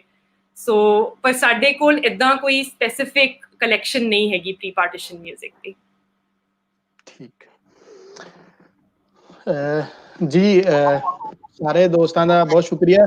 ਤੁਸੀਂ ਪਲੀਜ਼ ਆਪਣੇ ਕੁਐਸਚਨ, ਕਿਊਰੀਜ਼ ਆਪਣੀਆਂ ਲਾਜ਼ਮੀ ਕਮੈਂਟ ਦੇ ਵਿੱਚ ਦੱਸ ਦੇਣਾ, ਤਾਂ ਕਿ ਫਿਰ ਬਾਅਦ ਵਿੱਚੋਂ ਗਨੀਤ ਜੀ ਉਹਨਾਂ ਨੂੰ ਵੇਖ ਲੈਣਗੇ ਔਰ ਜਿਨ੍ਹਾਂ ਦੇ ਆਨਸਰ ਹੋਣਗੇ ਉਹ ਜ਼ਰੂਰ ਦੇਣਗੇ। ਜੀ ਤੁਹਾਡਾ ਬਹੁਤ ਸ਼ੁਕਰੀਆ ਗਨੀਵ ਕੌਰ ਢਿੱਲੋਂ ਜੀ, ਬਹੁਤ ਤੁਸੀਂ ਸ਼ੁਕਰੀਆ ਅੱਜ ਤੁਹਾਡਾ ਆਏ ਗੁਰਮੀਤ ਸਾਡੇ ਜੀ। ਨਾਲ। ਔਰ ਮੇਰੀ ਅੱਜ ਜਿਹੜੀ ਨਾ ਆਵਾਜ਼ ਦਾ ਪ੍ਰੋਬਲਮ ਚੱਲ ਰਿਹਾ, ਲਿਹਾਜ਼ਾ ਮੇਰੀ ਆਵਾਜ਼ ਇੰਨੀ ਜਿਹੜੀ ਨਾ ਵੈਸੇ ਏਡੀ ਸੋਹਣੀ ਨਹੀਂ ਹੈ ਤੇ ਉਹ ਤਾਂ ਡਬਲ ਹੋ ਕੇ ਸੁਣਨੀ ਪੈ ਰਹੀ ਹੈ। ਤੇ ਸਾਰੇ ਦੋਸਤਾਂ ਕੋ ਮਾਜ਼ਰਤ, ਅਸੀਂ ਇਹਨੂੰ ਠੀਕ ਕਰਾਂਗੇ ਨੈਕਸਟ ਲੈਕਚਰ 'ਚ, ਨਹੀਂ ਹੈਗੀ ਪ੍ਰੋਬਲਮ। ਸੋ ਤੁਹਾਡਾ ਬਹੁਤ ਸ਼ੁਕਰੀਆ। ਅਸੀਂ ਚਾਹਾਂਗੇ ਕਿ ਤੁਸੀਂ ਜਦੋਂ ਵੀ ਮਿਊਜ਼ੀਅਮ ਦਾ ਕੋਈ ਡਿਜੀਟਲ ਕੋਈ ਵਰਚੁਅਲ ਟੂਰ ਰੱਖੋ ਤੇ ਸਾਨੂੰ ਜ਼ਰੂਰ ਇਨਫੋਰਮ ਕਰਨਾ। ਅਸੀਂ ਵੀ ਤੁਹਾਡੇ ਨਾਲ ਜੁੜਾਂਗੇ ਆਪਣੇ ਪੇਜ ਦੇ ਥਰੂ, YouTube ਚੈਨਲ ਦੇ ਥਰੂ। ਤੇ ਅਸੀਂ ਜਿਹੜੇ ਸਾਡੇ ਮੈਂ ਇੰਨਾ ਜ਼ਰੂਰ ਦੱਸਾਂਗੀ ਕਿ ਗੂਗਲ ਆਰਟਸ ਐਂਡ ਕਲਚਰ ਦੇ ਉੱਤੇ ਸਾਡੇ 3 ਐਗਜ਼ੀਬਿਸ਼ਨਸ ਹੈਗੀਆਂ ਨੇ ਤੇ ਇੱਕ ਵਾਕ ਥਰੂ ਵੀ ਹੈਗਾ ਮਿਊਜ਼ੀਅਮ ਦਾ। ਸੋ ਉਹਦੇ ਵਿੱਚ ਤੁਸੀਂ ਥੋੜਾ ਜਿਹਾ ਤਾਂ ਮਿਊਜ਼ੀਅਮ ਬਾਰੇ ਦੇਖ ਸਕਦੇ ਹੈਗੇ ਹੋ ਜ਼ਰੂਰ। ਜੀ ਮੈਂ ਸ਼ਿਵਾਨੀ ਜੀ ਨੂੰ ਕਹਾਂਗਾ ਕਿ ਉਹਨਾਂ ਦੇ ਲਿੰਕ ਪਲੀਜ਼ ਜਿਹੜੇ ਨੇ ਨਾ ਉਹ ਕਮੈਂਟ ਬਾਕਸ ਵਿੱਚ ਲਾ ਦੇਣ, ਤਾਂ ਕਿ ਲੋਕ ਉੱਥੋਂ ਹੀ ਜਾ ਕੇ ਉਸ ਮਿਊਜ਼ੀਅਮ ਨੂੰ, ਐਡੀ ਖੂਬਸੂਰਤ ਐਡੀ ਵੱਡੀ ਐਫਰਟ ਹੋਈ ਹੈ ਤੇ ਲਿਹਾਜ਼ਾ ਲੋਕ ਉਹਨੂੰ ਵੇਖ ਸਕਣ, ਹਿਸਟੋਰੀਅਨਸ ਵੇਖ ਸਕਣ, ਸਟੂਡੈਂਟਸ ਵੇਖ ਸਕਣ, ਗਲੋਬਲੀ ਜਿਹੜੇ ਸਾਡੇ ਨਾਲ ਨੇ। ਤੇ ਹਾਂਜੀ, ਤੇ ਤੁਸੀਂ ਪਲੀਜ਼ ਇਹ ਦੱਸੋ ਕਿ ਇਹ ਇੱਥੇ ਐਸਟੈਬਲਿਸ਼ ਹੋਏ ਨੂੰ ਹੁਣ ਕਿੰਨੇ ਕੁ ਚਿਰ ਹੋ ਗਿਆ ਹੈ ਅੰਮ੍ਰਿਤਸਰ ਦੇ ਵਿੱਚ? ਇਹ 2017 ਵਿੱਚ ਖੁੱਲਿਆ ਸੀਗਾ ਅਗਸਤ ਦੇ ਵਿੱਚ, ਸੋ ਹੁਣ 3 ਸਾਲ ਹੋਣ ਵਾਲੇ ਨੇ। ਜੀ 3 ਸਾਲ ਦੇ ਵਿੱਚ ਤੁਸੀਂ ਕਾਫੀ ਬਿਹਤਰ ਇਹਨੂੰ ਡਿਵੈਲਪ ਕਰ ਲਿਆ। ਹਾਂਜੀ, ਤੇ ਅਸੀਂ ਹੁਣ ਮਤਲਬ ਹੋਰ ਡਿਵੈਲਪ ਕਰਨ ਦੀ ਕੋਸ਼ਿਸ਼ ਕਰਦੇ ਰਹਿੰਦੇ ਹਾਂ ਕਿ ਕੁਛ ਨਾ ਕੁਛ ਐਡ ਕਰਦੇ ਜਾਈਏ, ਹੋਰ ਕਰਦੇ ਜਾਈਏ ਕੰਮ। ਜੀ ਜੀ, ਸੋ ਹੁਣ ਤੇ ਚਲੋ ਇੱਕ ਡਿਜੀਟਲੀ ਅਸੀਂ ਇੱਕ ਦੂਸਰੇ ਨਾਲ ਜੁੜੇ ਹਾਂ। ਆਣਾ ਜਾਣਾ ਤੇ ਬਹੁਤ ਮੁਸ਼ਕਲ ਸੀ, ਬਲਕਿ ਨਾਮੁਮਕਿਨ ਸੀ, ਤੇ ਹੁਣ ਤੇ ਅਸੀਂ ਇੱਕ ਦੂਸਰੇ ਨਾਲ ਗੱਲਬਾਤ ਕਰ ਸਕਦੇ ਹਾਂ। ਸੋ ਅਸੀਂ ਤੁਹਾਨੂੰ ਰਿਕੁਐਸਟ ਕਰਾਂਗੇ ਕਿ ਤੁਸੀਂ ਆਪਣੀ ਗੈਲਰੀਜ਼ ਦੇ ਹਵਾਲੇ ਨਾਲ, ਮਟੀਰੀਅਲ ਦੇ ਹਵਾਲੇ ਨਾਲ, ਜਦੋਂ ਕੋਈ ਇੱਕ ਛੋਟੀ ਜਿਹੀ ਪ੍ਰੈਜੈਂਟੇਸ਼ਨ ਹਰ ਗੈਲਰੀ ਦੇ ਉੱਪਰ ਅਗਰ ਸਾਨੂੰ ਬਣਾ ਕੇ ਦਿਓਗੇ ਤੇ ਅਸੀਂ ਇਹਨੂੰ ਅਪਲੋਡ ਕਰ ਦਿਆਂਗੇ, ਤਾਂ ਕਿ ਲੋਕ ਗੈਲਰੀ ਵਾਈਜ਼ ਉਹਨੂੰ ਜਾਣ ਸਕਣ। ਅਸੀਂ ਸਾਰਿਆਂ ਦੇ ਸਾਹਮਣੇ ਇਸ ਤੋਂ ਗੱਲ ਕੀਤੀ ਹੈ ਕਿ ਅਸੀਂ ਕੁਝ ਦਿਨਾਂ ਤੱਕ ਗਨੀਵ ਜੀ ਨਾਲ ਕਰਕੇ ਤੇ ਅਸੀਂ ਉਹ ਇੱਕ ਕਰਕੇ ਆਪਣੇ ਪਾਰਟੀਸ਼ਨ ਮਿਊਜ਼ੀਅਮ ਨੂੰ ਉਹ ਪੂਰਾ ਹਫਤਾ 2 ਹਫਤੇ ਜਿੰਨੇ ਵੀ ਉਹ ਚੱਲ ਸਕੇ ਅਸੀਂ ਉਹਨੂੰ ਚਲਾਵਾਂਗੇ। ਜੀ ਤੁਹਾਡੇ ਆਉਣ ਦਾ ਬਹੁਤ ਸ਼ੁਕਰੀਆ। ਔਰ ਬਹੁਤ ਬਹੁਤ ਸ਼ੁਕਰੀਆ ਤੁਹਾਡਾ ਸਾਨੂੰ ਇਨਵਾਈਟ ਕਰਨ ਦਾ। ਇੰਨਾ ਸੋਹਣਾ ਤੁਸੀਂ ਲੈਕਚਰ ਵੀ ਕੀਤਾ ਔਰ ਸਾਰੇ ਦੋਸਤਾਂ ਦੇ ਸਵਾਲਾਂ ਦੇ ਜਵਾਬ ਵੀ ਦਿੱਤੇ। ਪਲੀਜ਼ ਤੁਸੀਂ ਕਮੈਂਟ ਵੇਖ ਲੈਣਾ ਔਰ ਉਹਦੇ 'ਚ ਜਿਹੜਾ ਚਾਹੋ ਤੁਸੀਂ ਜਵਾਬ ਦੇ ਦੇਣਾ, ਜਾਂ ਜਿਸ ਤਰ੍ਹਾਂ ਵੀ ਤੁਸੀਂ ਉਹਨੂੰ ਕਰਨਾ ਚਾਹੋ। ਬਹੁਤ ਸ਼ੁਕਰੀਆ। ਠੀਕ। ਜੀ ਸਾਰੇ ਦੋਸਤਾਂ ਦਾ ਬਹੁਤ ਸ਼ੁਕਰੀਆ। ਮੇਰਾ ਖਿਆਲ ਹੈ ਕਿ ਮੇਰੀ ਆਵਾਜ਼ ਹੁਣ ਠੀਕ ਹੋ ਗਈ ਹੋਏਗੀ। ਅਸੀਂ ਹੁਣ 8 ਤਰੀਕ ਨੂੰ, ਅੱਜ 8 ਤਰੀਕ ਨੂੰ ਅਸੀਂ ਦੁਬਾਰਾ ਹਾਜ਼ਰ ਹੋਵਾਂਗੇ ਇੱਕ ਨਵੇਂ ਲੈਕਚਰ ਦੇ ਨਾਲ। 8 ਤਰੀਕ ਨੂੰ ਡਾਕਟਰ ਪਿਪਾ ਵਿਰਦੀ ਸਾਡੇ ਨਾਲ ਹੋਣਗੇ ਔਰ ਉਹ ਆਪਣੀ ਗੱਲਬਾਤ ਸਾਂਝੀ ਕਰਨਗੇ ਆ ਕੇ। ਅਸੀਂ ਪੋਸਟਰ ਵੀ ਸ਼ੇਅਰ ਕਰ ਦਿਆਂਗੇ ਉਹਨਾਂ ਦਾ, ਔਰ 9 ਵਜੇ ਹੀ ਲੈਕਚਰ ਹੋਏਗਾ 8 ਤਾਰੀਖ ਨੂੰ। ਸਾਰੇ ਦੋਸਤਾਂ ਨੂੰ ਇਹ ਰਿਕੁਐਸਟ ਹੈ ਕਿ ਪਲੀਜ਼ ਉਹ ਜਿਸ ਟਾਈਮ ਆਉਣ ਇਹਨੂੰ ਸ਼ੇਅਰ ਕਰ ਦਿਆ ਕਰਨ, ਔਰ ਜਿਹੜੇ YouTube ਤੋਂ ਵੇਖ ਰਹੇ ਨੇ, Facebook ਤੋਂ ਵੇਖ ਰਹੇ ਨੇ, ਜਾਂ Facebook ਵਾਲੇ ਵੀ ਜਿਹੜੇ ਵੇਖ ਰਹੇ ਨੇ, ਉਹ ਕਾਈਂਡਲੀ YouTube ਵਾਲੇ ਜਿਹੜਾ ਚੈਨਲ ਹੈ ਉਹਨੂੰ ਵੀ ਸਬਸਕ੍ਰਾਈਬ ਕਰ ਦੇਣ, ਤਾਂ ਕਿ ਉਧਰ ਵੀ ਇੱਕ ਸਟਰੈਂਥ ਜਿਹੜੀ ਹੈ ਉਹ ਬਣ ਜਾਏ। ਸੋ ਸਾਰੇ ਦੋਸਤਾਂ ਦਾ ਬਹੁਤ ਸ਼ੁਕਰੀਆ। ਮਿਲਦੇ ਹਾਂ 8 ਤਰੀਕ ਨੂੰ 9 ਵਜੇ। ਉਸ ਵੇਲੇ ਤੱਕ ਰੱਬ ਰਾਖਾ ਜੀ।